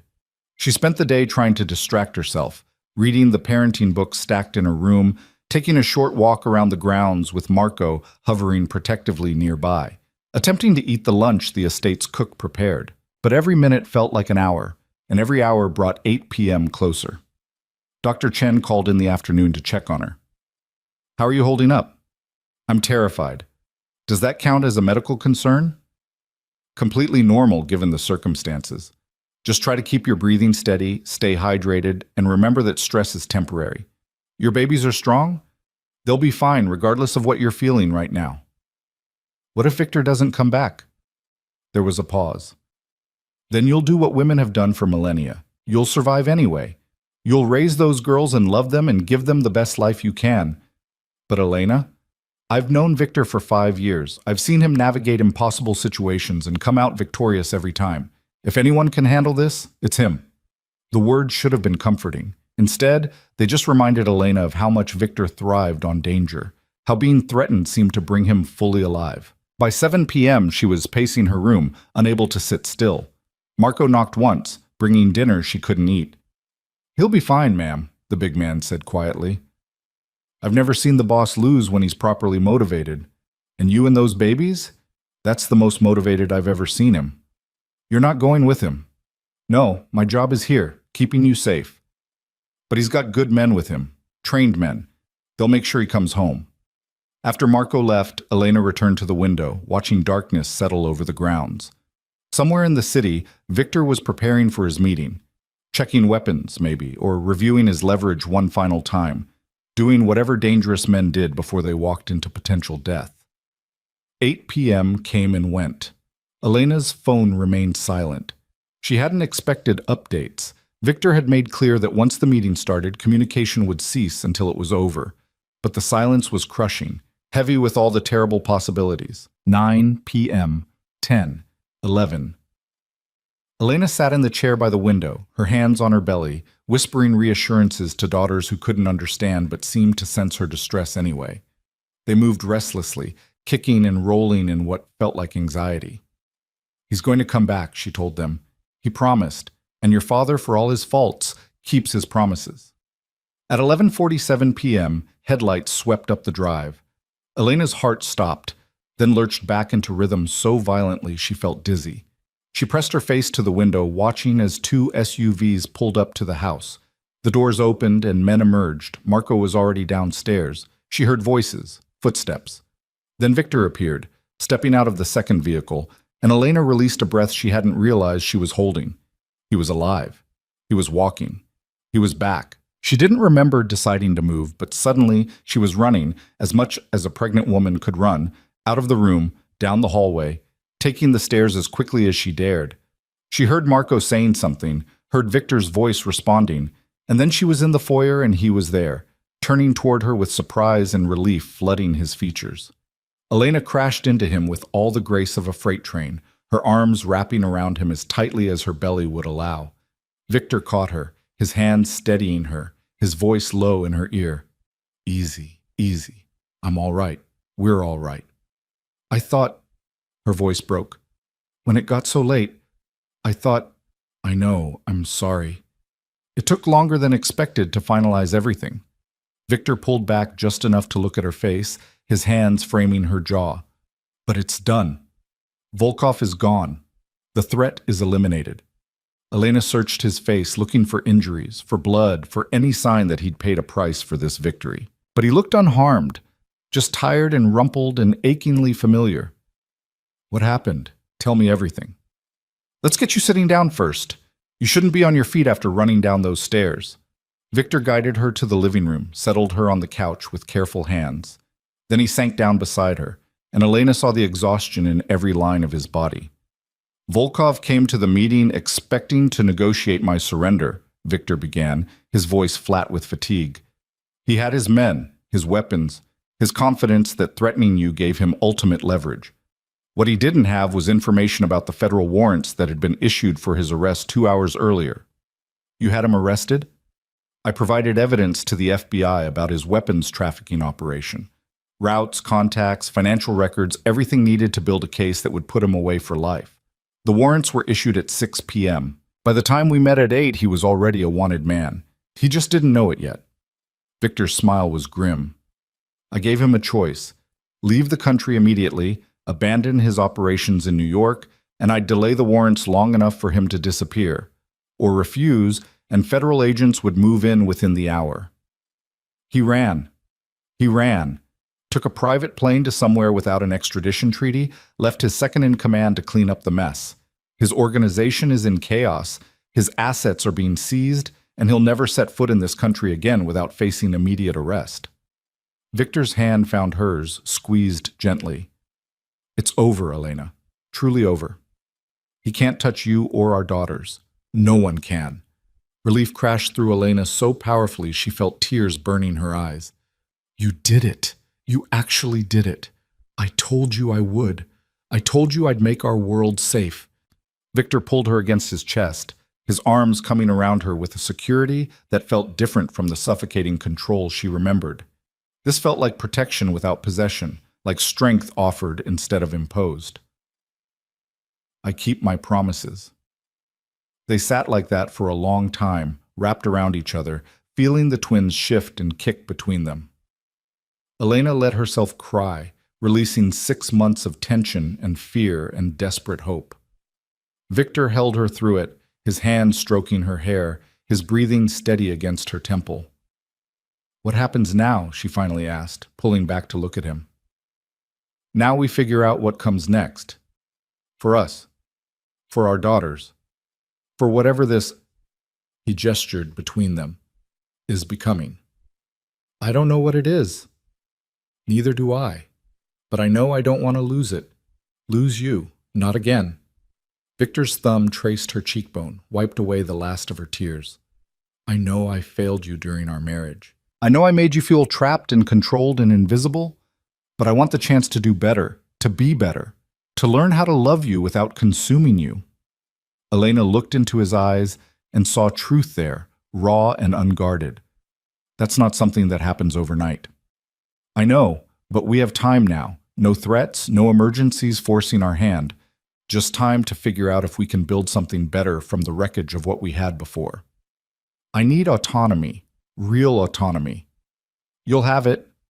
I need to make my own choices about the girls, about how we raise them.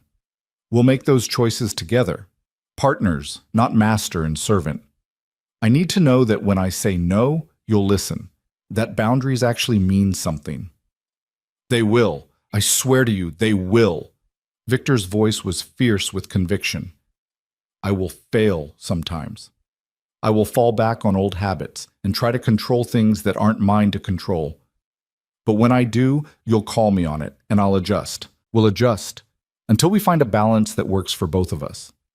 Elena wanted to believe him, wanted to think that love and good intentions were enough to transform someone so fundamentally that Victor Leone could become a true partner instead of a benevolent dictator. But she'd learned that transformation required action, not just promises. Prove it, she said quietly. Starting now. Show me that you can give me space and autonomy even when every instinct you have screams to control the situation. Victor studied her face, then nodded slowly. What do you need? I need to go back to the city tomorrow, to the apartment you set up, not back to your mansion. I need my own space while we figure this out. She watched him struggle with it, saw the immediate resistance flare in his eyes before he tamped it down. You'll have security. Agreed. But discreet security, not an armed guard in my living room. Fine. Marco will coordinate something subtle, and I need to start looking for work. Real work, not jobs you create for me or positions in companies you control. That one was harder. Victor's hands tightened on hers, and Elena saw the war playing out across his features, the need to protect versus the promise to let go. You're 6 months pregnant with twins, he said carefully. Maybe we could table the employment discussion until after they're born. Maybe. But I need to know that when I'm ready, you won't try to sabotage my independence. I won't. The words came out strained, but he said them. Your independence, your choices, your autonomy, they're not negotiable. I understand that now. Elena searched his face, looking for deception or manipulation, but found only exhaustion and sincerity. Okay, she said finally. Okay, we can try this. But Victor? The moment it starts feeling like the old patterns, the moment I feel myself getting smaller to accommodate your need for control, I'm gone. For good this time. Understand? I understand. He pulled her close again, his lips finding her temple. Thank you for giving me another chance. I won't waste it. They held each other as midnight ticked toward morning, two broken people trying to build something whole from the pieces of their shattered marriage. Elena didn't know if it would work, didn't know if love was really enough to bridge the canyon between who they'd been and who they needed to become. But for the first time in 6 months, she felt something close to hope. And maybe, just maybe, hope was enough to start with. The following morning brought crystalline sunlight and the kind of cold that made breath visible in the air. Elena woke in the estate's guest room, alone but not lonely, wrapped in soft sheets that smelled faintly of lavender. For the first time in months, she'd slept deeply, her body finally releasing the tension it had carried since the moment she'd seen Victor at that crosswalk. She found him in the kitchen again, this time with coffee already brewed and breakfast laid out, overnight oats with berries, whole grain toast, a protein smoothie the color of summer grass. Dr. Chen sent recipes, he explained, looking almost sheepish. Apparently I've been neglecting optimal nutrition for twin pregnancies. You've been reading pregnancy books. I've been educating myself. There's a difference. Victor poured her orange juice, then hesitated before sitting across from her. I also called a contractor. The nursery at the Tribeca apartment needs modification, Doctor. Chen says twins require different spacing for cribs, additional storage, better ventilation. I wanted to get your approval before making changes. Elena paused with her spoon halfway to her mouth. You're asking my permission. I'm asking your input. It's your space, our daughter's space. You should have final say on how it's designed. It was such a small thing, such a basic courtesy. But coming from Victor Leone, it felt monumental. Elena set down her spoon, studied his face across the table. What changed? She asked quietly. Last night, this morning, you're different, more careful, like you're thinking twice before every word. Victor was quiet for a moment, his fingers tracing patterns on his coffee cup. I almost lost you yesterday, not to Volkov directly, but to the reality of what my world costs. When I was sitting in that warehouse waiting for him to arrive, all I could think about was you alone in our apartment 6 months ago, packing a bag in the middle of the night because living with me had become unbearable. Victor, let me finish. He looked up, and Elena saw something raw in his eyes. I've spent 20 years building an empire on control. Every situation managed, every variable accounted for, every threat neutralized before it could become a problem. It made me powerful. It made me successful. But it also made me someone you couldn't breathe around, someone who loved you by suffocating you. Elena felt her throat tighten. I never said you were suffocating. You didn't have to. You left. That said everything. Victor's hand reached across the table, palm up, an offering rather than a demand. I don't know how to be someone different, Elena. Control is instinct for me. But I'm willing to learn. I'm willing to fail and try again, and keep failing until I figure out how to love you without caging you. She placed her hand in his, felt his fingers close around hers with devastating gentleness. It's going to be hard. You're going to want to make decisions for me, protect me in ways I don't want to be protected. Old patterns don't just disappear because we want them to. I know, but I have motivation now. His free hand gestured toward her belly, where the twins were beginning their morning routine of kicks and rolls. They deserve a father who knows how to respect boundaries, who understands that love doesn't mean ownership. I want to be that father. I want to be worthy of them. And what about being worthy of me? That too. Especially that. Victor's thumb traced circles against her palm. So yes, I'm asking about nursery modifications instead of just making them. I'm planning to give you space in the city instead of insisting you move back to the mansion. I'm trying to prove that I can change, even when it goes against every instinct I possess. Elena squeezed his hand, feeling something shift in her chest. Not forgiveness exactly, but the beginning of it. The possibility that maybe people really could transform if they wanted it badly enough. Okay, she said. Then let's talk about the nursery. What modifications were you thinking? They spent breakfast discussing cribs and changing tables and the logistics of caring for twin infants in an urban apartment. Victor pulled out his phone to show her photos from the contractor, ideas for storage solutions and lighting adjustments. He deferred to her preferences, suggested rather than decided, listened when she explained what she wanted. It felt like a partnership. It felt like what their marriage should have been all along. After breakfast, they walked the grounds together. Elena bundled in a coat Victor produced from somewhere, his hand steady at her elbow as they navigated the frost-slick paths. The estate looked different in daylight, less Gothic fortress, more sanctuary tucked into wilderness. I bought this place the year before we met, Victor said as they paused near a small pond, its surface glazed with ice. I was 34, already successful, already lonely in ways I couldn't articulate. I told myself I needed a retreat, somewhere to escape when the pressure got too intense. But really, I think I was looking for peace I didn't know how to create. Did you find it here? Sometimes. For a few hours at a time. He stared out at the frozen water, his profile sharp against the winter sky. Then I met you, and suddenly I didn't need the estate anymore. You became my peace, my escape, the one place where the weight of everything else didn't matter. Elena felt her chest constrict. That's a lot of pressure to put on one person. I know, I realize that now. You couldn't be both my partner and my sanctuary. The two roles were incompatible, and I was too blind to see it.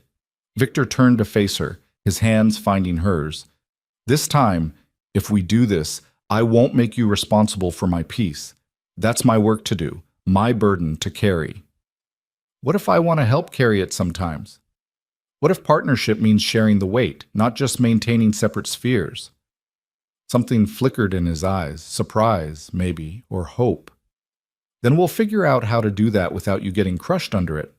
We'll communicate. We'll check in. We'll make sure the load is balanced. You make it sound simple. It's not. It's probably the hardest thing I'll ever do, but it's worth it. His hand moved to her belly, where the twins were making their presence known. They're worth it. You're worth it. They stood there in the cold, breathing frost into the air, connected by touch and possibility, and two lives growing between them. Elena felt one of the twins kick against Victor's palm, saw his expression transform with that wonder she was starting to recognize.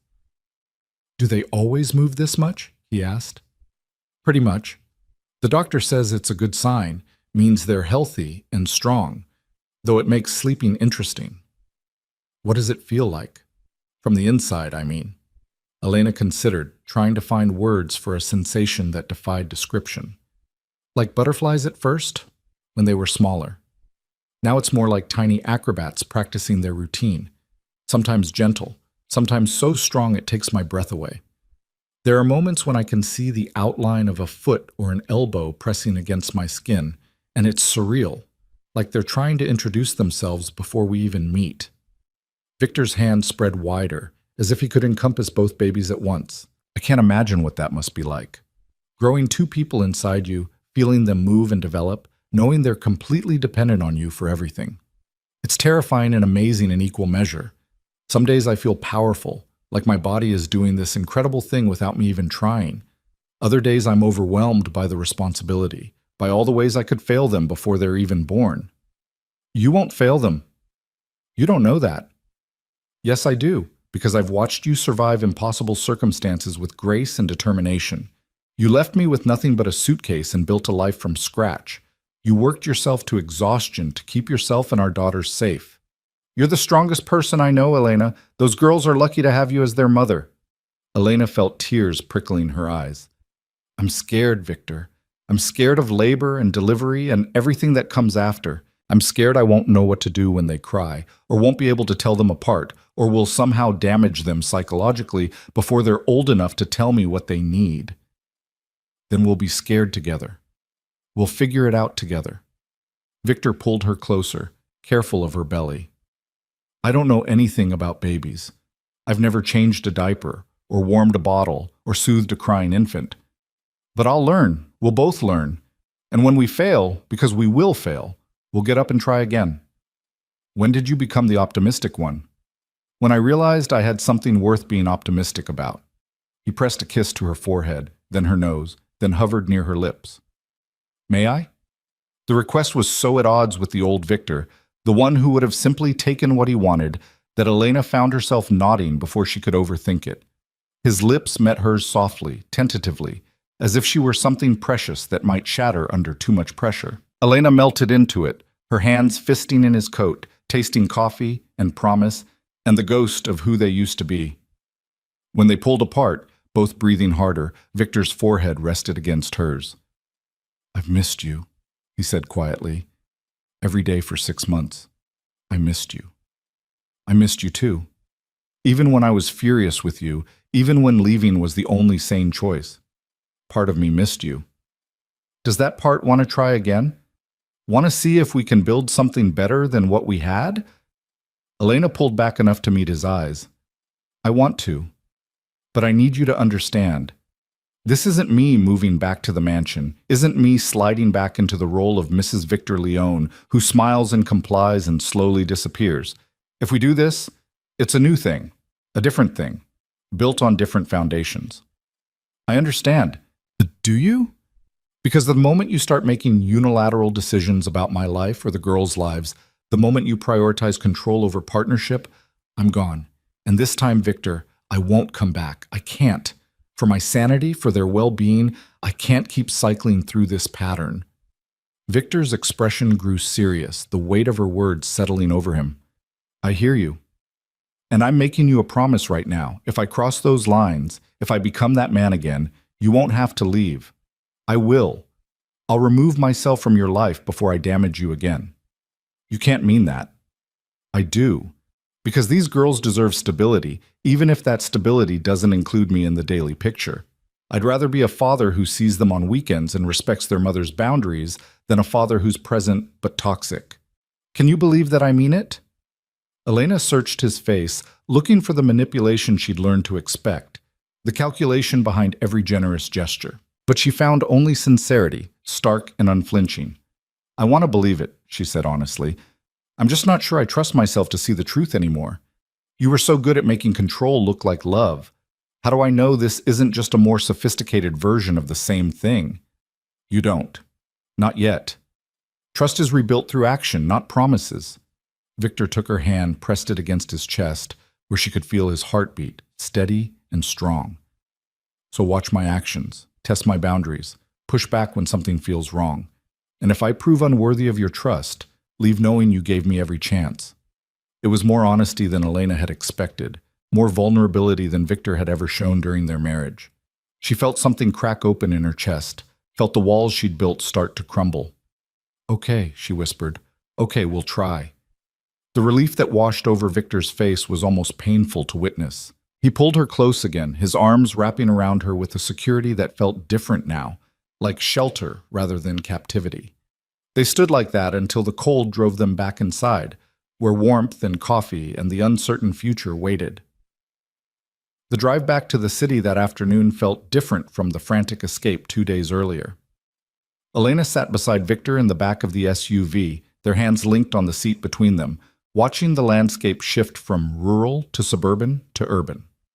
Marco drove with his usual competence, and 2 additional security vehicles flanked them, protection Victor insisted on, that Elena accepted as reasonable given recent events. "Dr. Chen wants to see you tomorrow," Victor said as they crossed into Manhattan. "She has a colleague at Metropolitan Hospital who specializes in twin deliveries. She thinks it would be good for you to meet him, start building a relationship before you go into labor. Him? Dr. James Martinez, 40 years of experience, delivered over 200 sets of twins. Dr. Chen speaks very highly of him. Elena nodded, then caught herself. Are you asking me to see him or telling me? Victor's jaw tightened, and she saw him wrestle with instinct before answering carefully. I'm suggesting it would be wise, but if you'd prefer a different doctor or want to research options yourself, that's your choice. I trust Dr. Chen's judgment. I'm fine with meeting Dr. Martinez. Elena squeezed his hand. But thank you for asking. I'm trying. I know, I can see it. They lapsed into comfortable silence as the SUV navigated city traffic.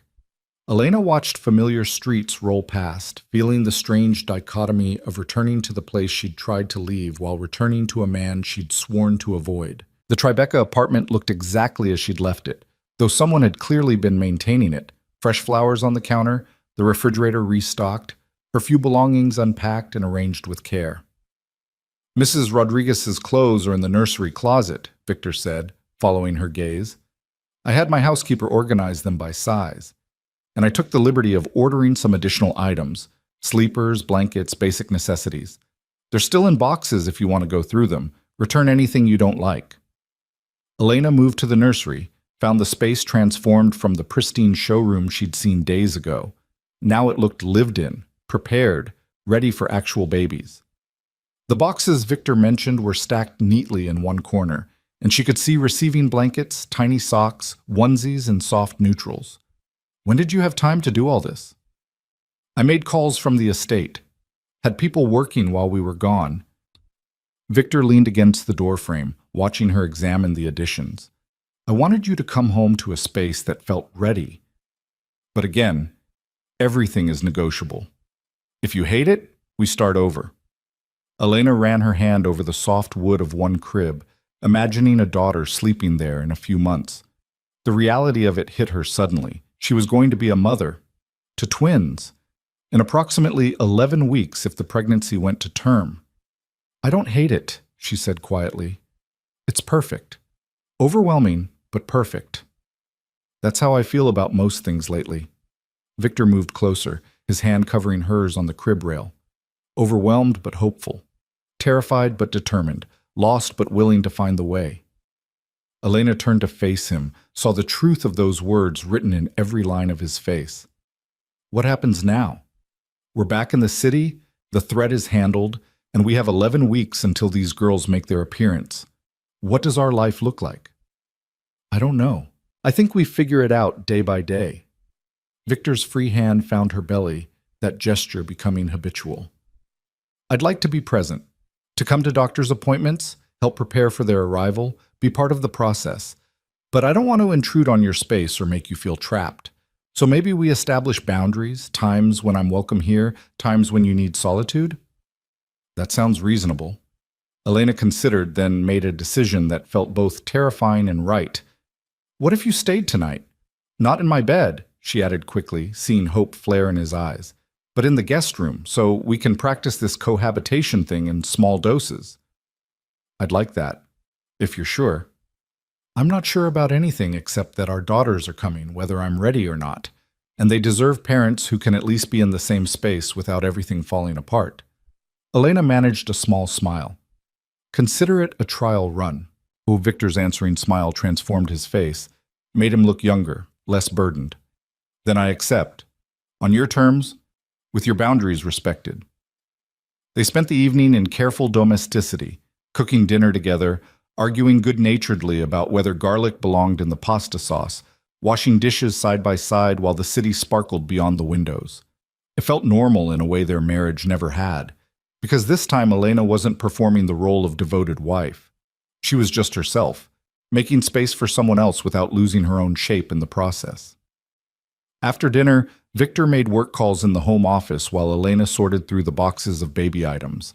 She found herself smiling at tiny sleepers decorated with clouds and stars, at blankets soft enough to cradle new skin, at the evidence of Victor's attempts to prepare for fatherhood.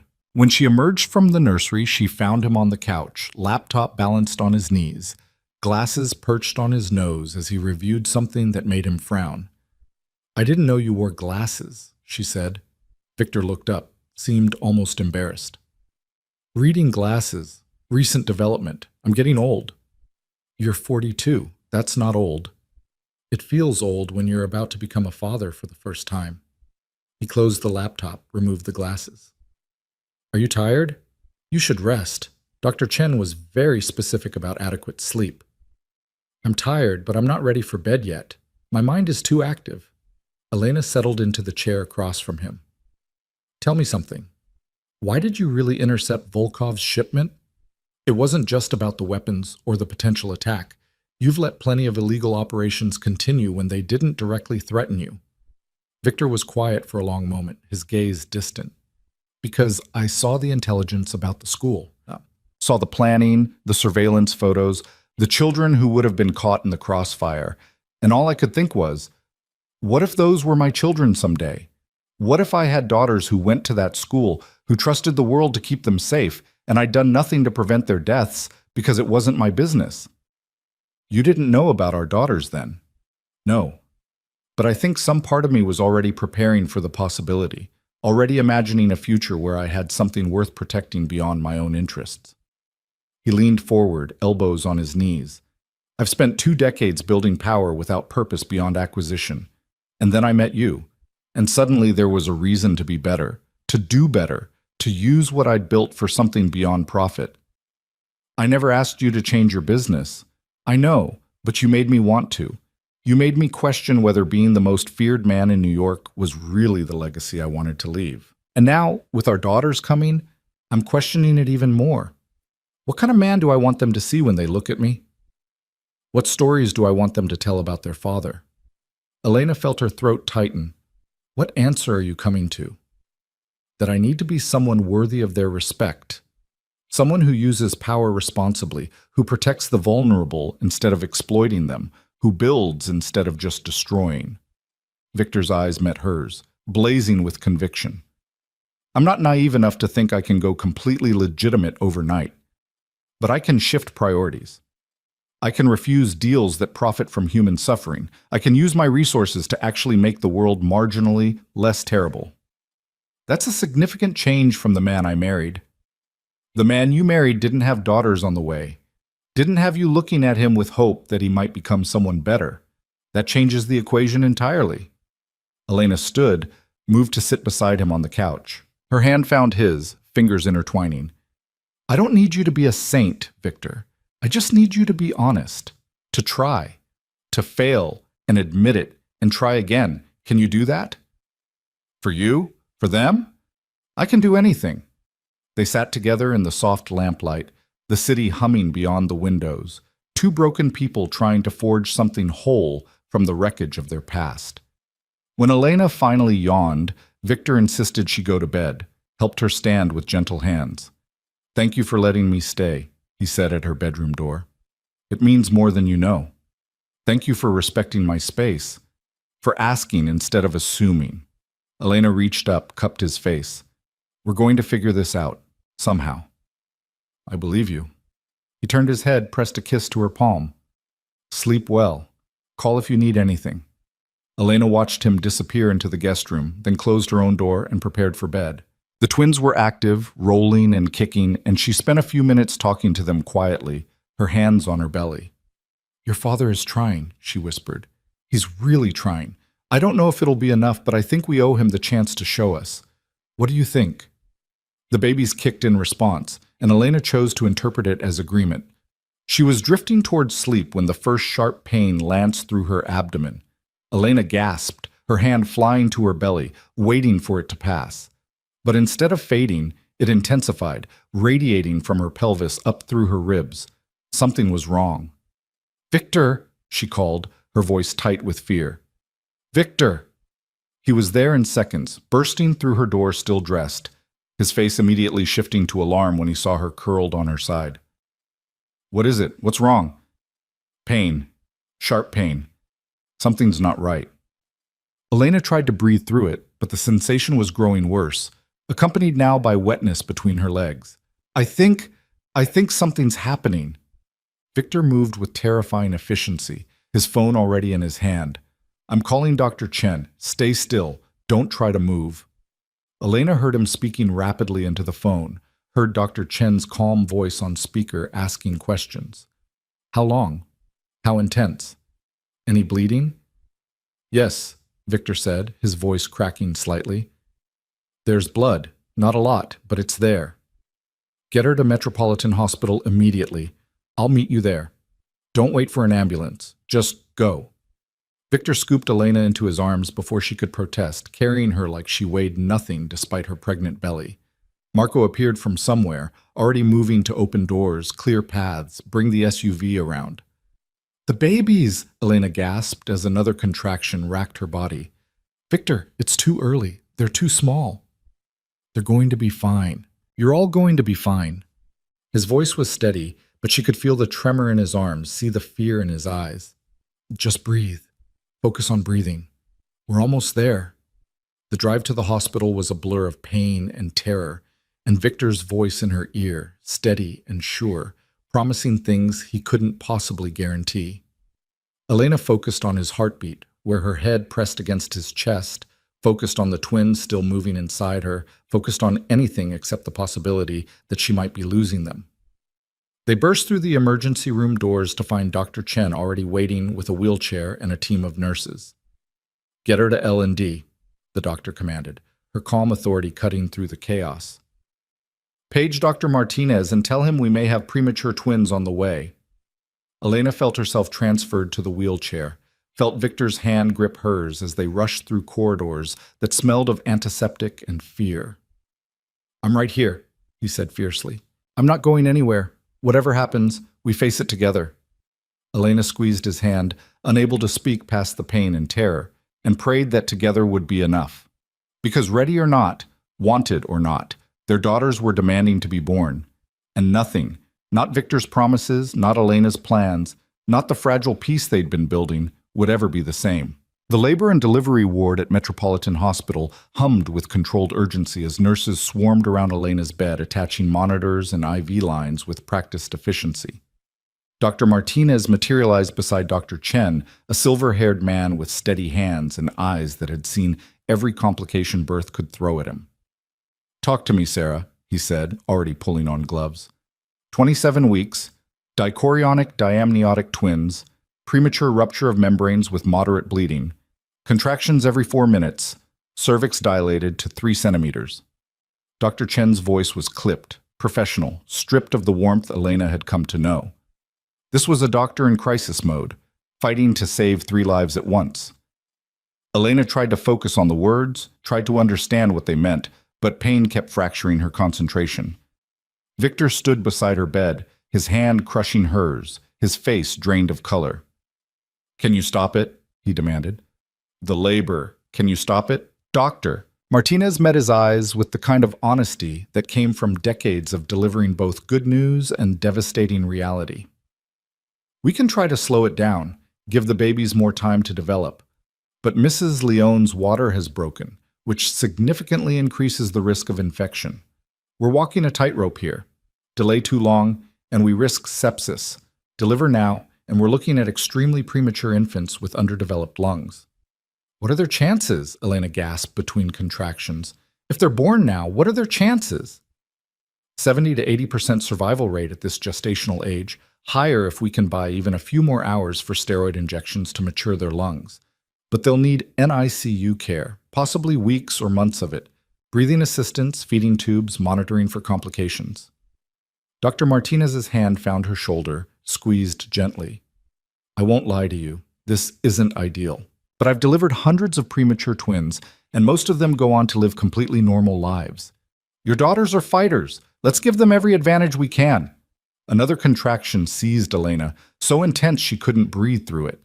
She heard machines beeping, heard Dr. Chen's sharp intake of breath, heard Victor's voice cracking as he said her name over and over like a prayer.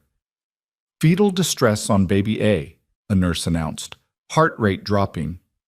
Dr. Martinez moved with swift precision, checking monitors, examining Elena with gentle but firm hands. When he looked up, his expression was grave. "We're out of time. Baby A is in distress. and waiting risks both infants. We need to deliver now. No, Elena sobbed. It's too soon. They're too small.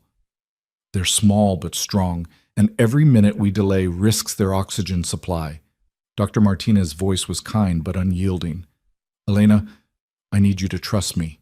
We have an excellent NICU team standing by, isolates ready, every resource these babies need, but we have to get them out safely first. Can you be brave for them? Elena looked at Victor, saw terror and determination warring in his eyes. His hand tightened on hers. You can do this, he said fiercely.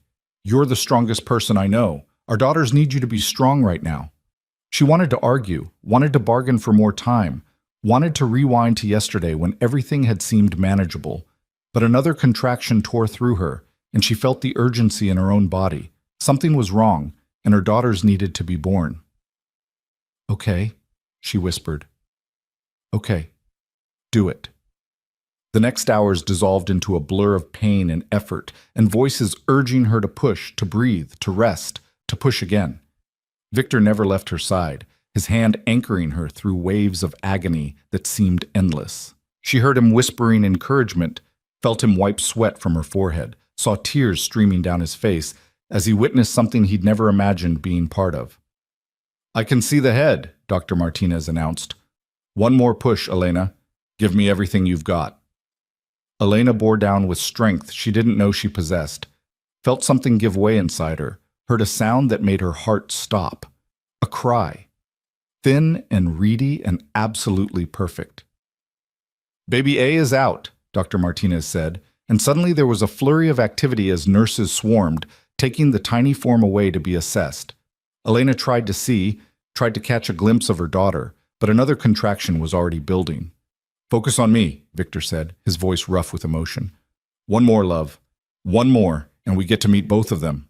Baby B came faster, as if she'd been waiting impatiently for her sister to go first. Elena felt the rush of relief as the second infant emerged, heard another cry join the first, stronger this time, more indignant. Then the world went fuzzy around the edges. She's hemorrhaging, someone said, and Elena felt hands pressing on her abdomen, felt warmth spreading beneath her, felt Victor's grip on her hand become almost painful. Stay with me, he commanded, his voice cutting through the fog. Elena, look at me. Stay with me. She tried. She really tried, but exhaustion was pulling her under, and the last thing she remembered before darkness claimed her was Victor's face above hers, transformed by fear into something raw and broken. Elena woke to the steady beep of monitors and the antiseptic smell of hospital. Her body felt hollowed out, emptied, as if everything essential had been removed and not quite replaced. For a moment, she couldn't remember why she was here, why her abdomen ached with surgical precision. Then memory flooded back and she gasped, her hand flying to her stomach. They're alive! Victor's voice came from beside the bed, hoarse and exhausted. Both of them. They're in the NICU, but they're alive. Elena turned her head, found him sitting in a chair pulled close to her bedside, looking like he'd aged a decade overnight. His clothes were rumpled, his hair disheveled, and his eyes were red-rimmed with sleeplessness and tears. What happened? Why don't I remember? You hemorrhaged after the second delivery. They had to take you to surgery, stop the bleeding. You've been unconscious for 6 hours. His hand found hers, gripped it like a lifeline. You scared the hell out of me, Elena. I thought I was going to lose you. The girls, she managed. Tell me about the girls. Victor's expression softened, transformed by wonder despite the exhaustion. They're tiny, so impossibly tiny. Baby A is 3 pounds, 2 ounces. Baby B is 3 pounds, 4 ounces.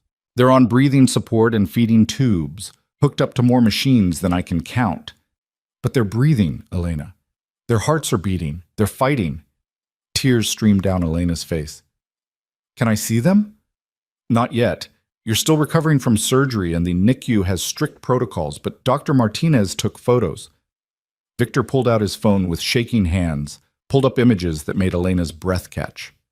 2 impossibly small infants, each in their own isolette, connected to tubes and wires that looked obscene against their delicate skin. But their tiny faces were perfect. Miniature features that were somehow both Victor's and Elena's, blended into something entirely new. They're beautiful, Elena whispered. They're the most beautiful things I've ever seen. They have your nose, and I think baby A has my stubborn chin.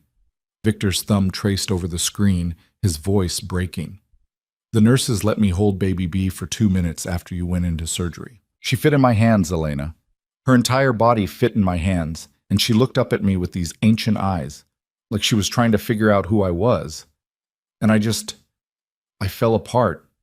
Stood there in the NICU holding my daughter and cried like a child because nothing in my entire life prepared me for how it would feel to love someone that much that quickly. Elena squeezed his hand, unable to speak past the emotion clogging her throat. Victor set down the phone and moved closer, his free hand smoothing hair back from her forehead. "I'm sorry," he said quietly. "I'm sorry I wasn't there for the pregnancy. Sorry you had to do so much of this alone. Sorry that my world brought danger to you and our daughters.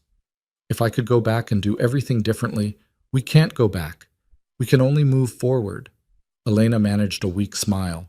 "And right now, forward means figuring out how to be parents to 2 premature infants who need us more than we've ever been needed. I don't know how to do this. I don't know how to be a father to children this fragile, this vulnerable. Neither do I. But we'll learn. Together." Elena pulled his hand to her lips, kissed his knuckles. "What are we going to name them?" Victor's eyes widened. "You want me to help choose?" "They're your daughters too. Of course I want your input." He was quiet for a moment, considering. "I've been thinking about that, actually. During the hours you were in surgery, I sat in the NICU and looked at them and tried to imagine what names would fit. Baby A, the one who came first, she's a leader. She went into the world first, showed her sister it was safe. I was thinking maybe Sophia. It means wisdom." "Sophia," Elena repeated, testing it. "Sophia Leone. I like it. And baby B, she's fierce. She came out fighting, cried louder, grabbed my finger and wouldn't let go when I held her. I thought maybe Isabella. It means devoted to something higher than yourself." Sophia and Isabella. Elena felt fresh tears sliding down her temples. "They're perfect, Victor. They're absolutely perfect." Just like their mother. They sat in silence for a while, Elena drifting in and out of consciousness, Victor maintaining his vigil beside her bed. When Dr. Chen came to check on her progress, she found them both asleep, hands still linked across the hospital blankets. "He hasn't left your side since you came out of surgery," the doctor said softly when Elena woke. "Hasn't eaten, hasn't taken calls. Marco had to physically drag him to the bathroom. I've never seen Victor Leone look vulnerable before. It's quite remarkable." "How long before I can see them? The twins?" "We'll get you in a wheelchair this evening if your vitals stay stable. The NICU allows parents unlimited access, but you'll need to be strong enough to scrub in and follow protocols." Dr. Chen checked Elena's incision, nodded with satisfaction. "You're healing well. The hemorrhage was scary, but we got it under control. You'll need to take it easy for a few weeks. No lifting anything heavier than your babies, but you should make a full recovery." "And the girls? Really, how are they doing?" Dr. Chen's expression grew serious. "They're doing as well as we can expect for 27 weekers. Both are on CPAP machines for breathing support, which is normal. They're getting nutrition through feeding tubes until they're strong enough to nurse. The next 72 hours are critical. We're watching for any complications, any signs of infection, or organ distress. But Elena, they're strong. Their APGAR scores were better than expected. Their systems are all functioning, and they're responding well to treatment." Dr. Martinez is cautiously optimistic. "What does that mean in real terms? How long will they be here?" "Probably 8 to 10 weeks minimum, possibly longer depending on their development. Premature babies need to reach certain milestones before they can go home. Breathing on their own, maintaining body temperature, feeding consistently. But many preemies go on to develop completely normally. You're giving them everything they need to thrive." After Dr. Chen left, Victor returned with coffee for himself and ice chips for Elena, who wasn't allowed food yet. He settled back into his chair, looking slightly more human after washing his face. "Marco says the press got wind of the birth," he said quietly. "Someone leaked it to page 6. We're going to need to make a statement soon. Control the narrative before it gets out of hand. Elena tensed. I don't want our daughters turned into tabloid fodder. Neither do I.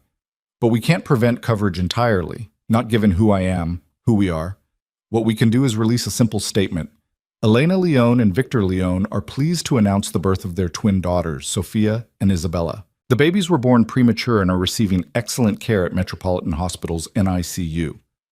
The family requests privacy during this time. You said Elena Leone, not Elena Ward. Victor met her eyes. You're the mother of my children. That makes you family, whether we're married or not, unless you object to using the name. Elena considered, then shook her head slowly. I don't object. For them, I'll be Elena Leone again. It'll make things simpler legally, medically. But Victor, that doesn't mean... I know, it doesn't mean we're back together. Doesn't mean you're agreeing to anything beyond co-parenting. I understand. His hand found hers again. But Elena, I want you to know that I'm going to fight for us. I'm going to prove every day that I can be the partner you need, the father our daughters deserve. I'm going to earn back your trust, even if it takes years. Because this, he gestured between them toward the NICU where their daughters fought for every breath.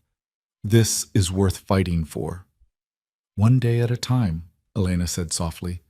Let's just take it one day at a time. That evening, Dr. Chen wheeled Elena down to the NICU, Victor walking beside them with his hand on her shoulder. The unit was hushed, filled with the gentle hum of machines and the quiet movements of nurses tending their tiny charges. When they reached the isolates containing Sophia and Isabella, Elena's breath caught all over again. They were so small, so impossibly fragile.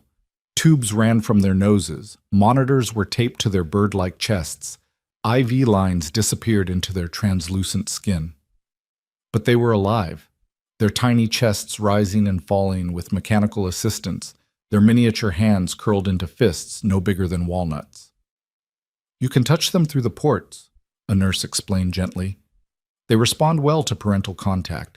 It's called kangaroo care. Skin-to-skin contact helps regulate their temperature and heartbeat, promotes bonding. Elena slipped her hands through the openings in Sophia's isolette, her fingers finding impossibly soft skin. The baby's eyes were closed, her features relaxed in sleep, despite all the medical intervention surrounding her. Hi, baby girl, Elena whispered. Hi, Sophia.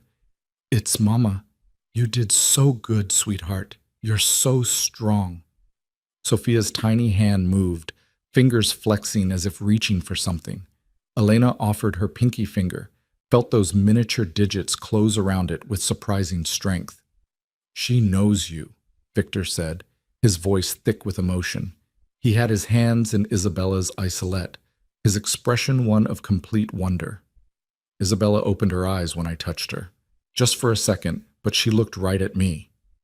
They stayed there for an hour, talking softly to their daughters, marveling at every tiny movement, every fluctuation on the monitors. The NICU nurses moved around them with practiced discretion, adjusting machines, checking vitals, offering quiet encouragement. They're fighters, one nurse said, a woman named Patricia who'd been caring for premature infants for 25 years. I can always tell which babies have that extra spark, that determination to live. Your girls have it. They're going to do just fine. Over the following days, Elena and Victor fell into a rhythm dictated by hospital visiting hours and their daughter's needs. Elena recovered from surgery in a private room that Victor had arranged, her incision healing cleanly despite the trauma. Victor slept in a chair beside her bed, refusing to leave even when she insisted he go home for proper rest. I'm not missing a moment, he said stubbornly. Not one single moment of this. They spent hours in the NICU, learning to change tiny diapers and take temperatures and speak the language of monitors and medication schedules. They watched nurses demonstrate how to hold the girls for skin-to-skin contact, how to position feeding tubes, how to recognize signs of distress. Sophia, the smaller twin, proved to be a quiet fighter. She slept peacefully between breathing treatments, her tiny face serene, her progress steady if slow. Isabella, true to her name's meaning, was devoted to making her presence known. She pulled at her tubes, fussed during diaper changes, opened her eyes with increasing frequency to stare at her parents with ancient wisdom. She's going to be trouble, Victor said fondly, his finger stroking Isabella's impossibly small hand. She's going to be the one questioning every rule, pushing every boundary. And Sophia will be the one carefully considering all angles before making her move, Elena added, watching her quieter daughter sleep. They're going to balance each other perfectly. On the 5th day, Dr. Martinez pulled them aside for an update. The girls are doing remarkably well. Both are off CPAP and breathing on their own with minimal oxygen support. They're tolerating small amounts of breast milk through their feeding tubes. If this progress continues, we might be looking at discharge in 6 to 8 weeks instead of 10. They're really going to be okay? Elena asked, hardly daring to believe it. Barring any unexpected complications, yes. They're defying the odds, these two. Strong genes. Dr. Martinez smiled at Victor. Must run in the family. That night, Elena was finally cleared to be discharged. Victor had arranged for them to stay in a suite at a hotel across from the hospital, close enough to respond immediately if needed, but comfortable enough to actually rest. The suite was beautiful, a full kitchen, separate bedroom, and sitting area with windows overlooking the city. But what made Elena's throat tighten was the nursery Victor had set up in one corner. 2 bassinets waited empty, dressed in soft linens, ready for the day their daughters could come home. I know it's premature, Victor said, following her gaze. They might not be discharged for weeks, but I wanted to have it ready. Wanted to have something to visualize while we wait. Elena moved to the bassinets, running her hand over the smooth wood. It's perfect. They're perfect. This whole impossible situation is somehow perfect. Victor came up behind her, his hand settling on her shoulders. I want to make this permanent, Elena. Not just the co-parenting, not just the careful peace we've been building. I want us. I want to be a family. You, me, Sophia, Isabella. I want to wake up every morning knowing we're facing the world together. Elena turned to face him, saw vulnerability and hope warring in his expression. Victor, I know I don't deserve it. I know I damaged your trust in ways that might be irreparable. But watching you give birth to our daughters, watching you fight through surgery and recovery, seeing you become a mother right before my eyes, it's made me understand what I was too blind to see before. You're not someone to be controlled or protected or managed. You're my equal, my partner. The other half of something I didn't know was incomplete until I met you. People don't change overnight, Elena said softly. And you've spent 42 years being a certain kind of man. I can't just trust that 6 days in a NICU has transformed you completely. I'm not asking you to trust me completely. I'm asking you to let me earn it back. Let me prove every day through action, not words, that I've learned, that I'm learning, that I'm willing to fail and get up and try again until I become the man you and our daughters deserve.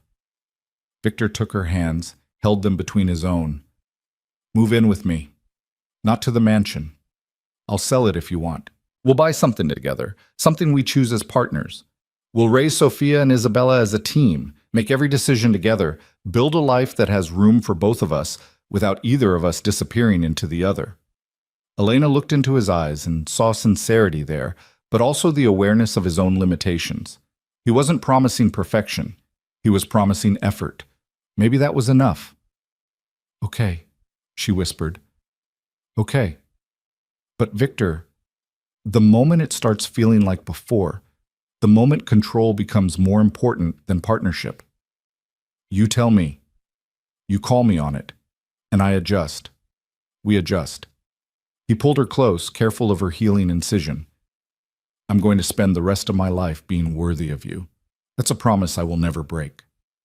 They stood together in the quiet suite, holding each other, imagining the future that waited across the street in 2 tiny isolettes.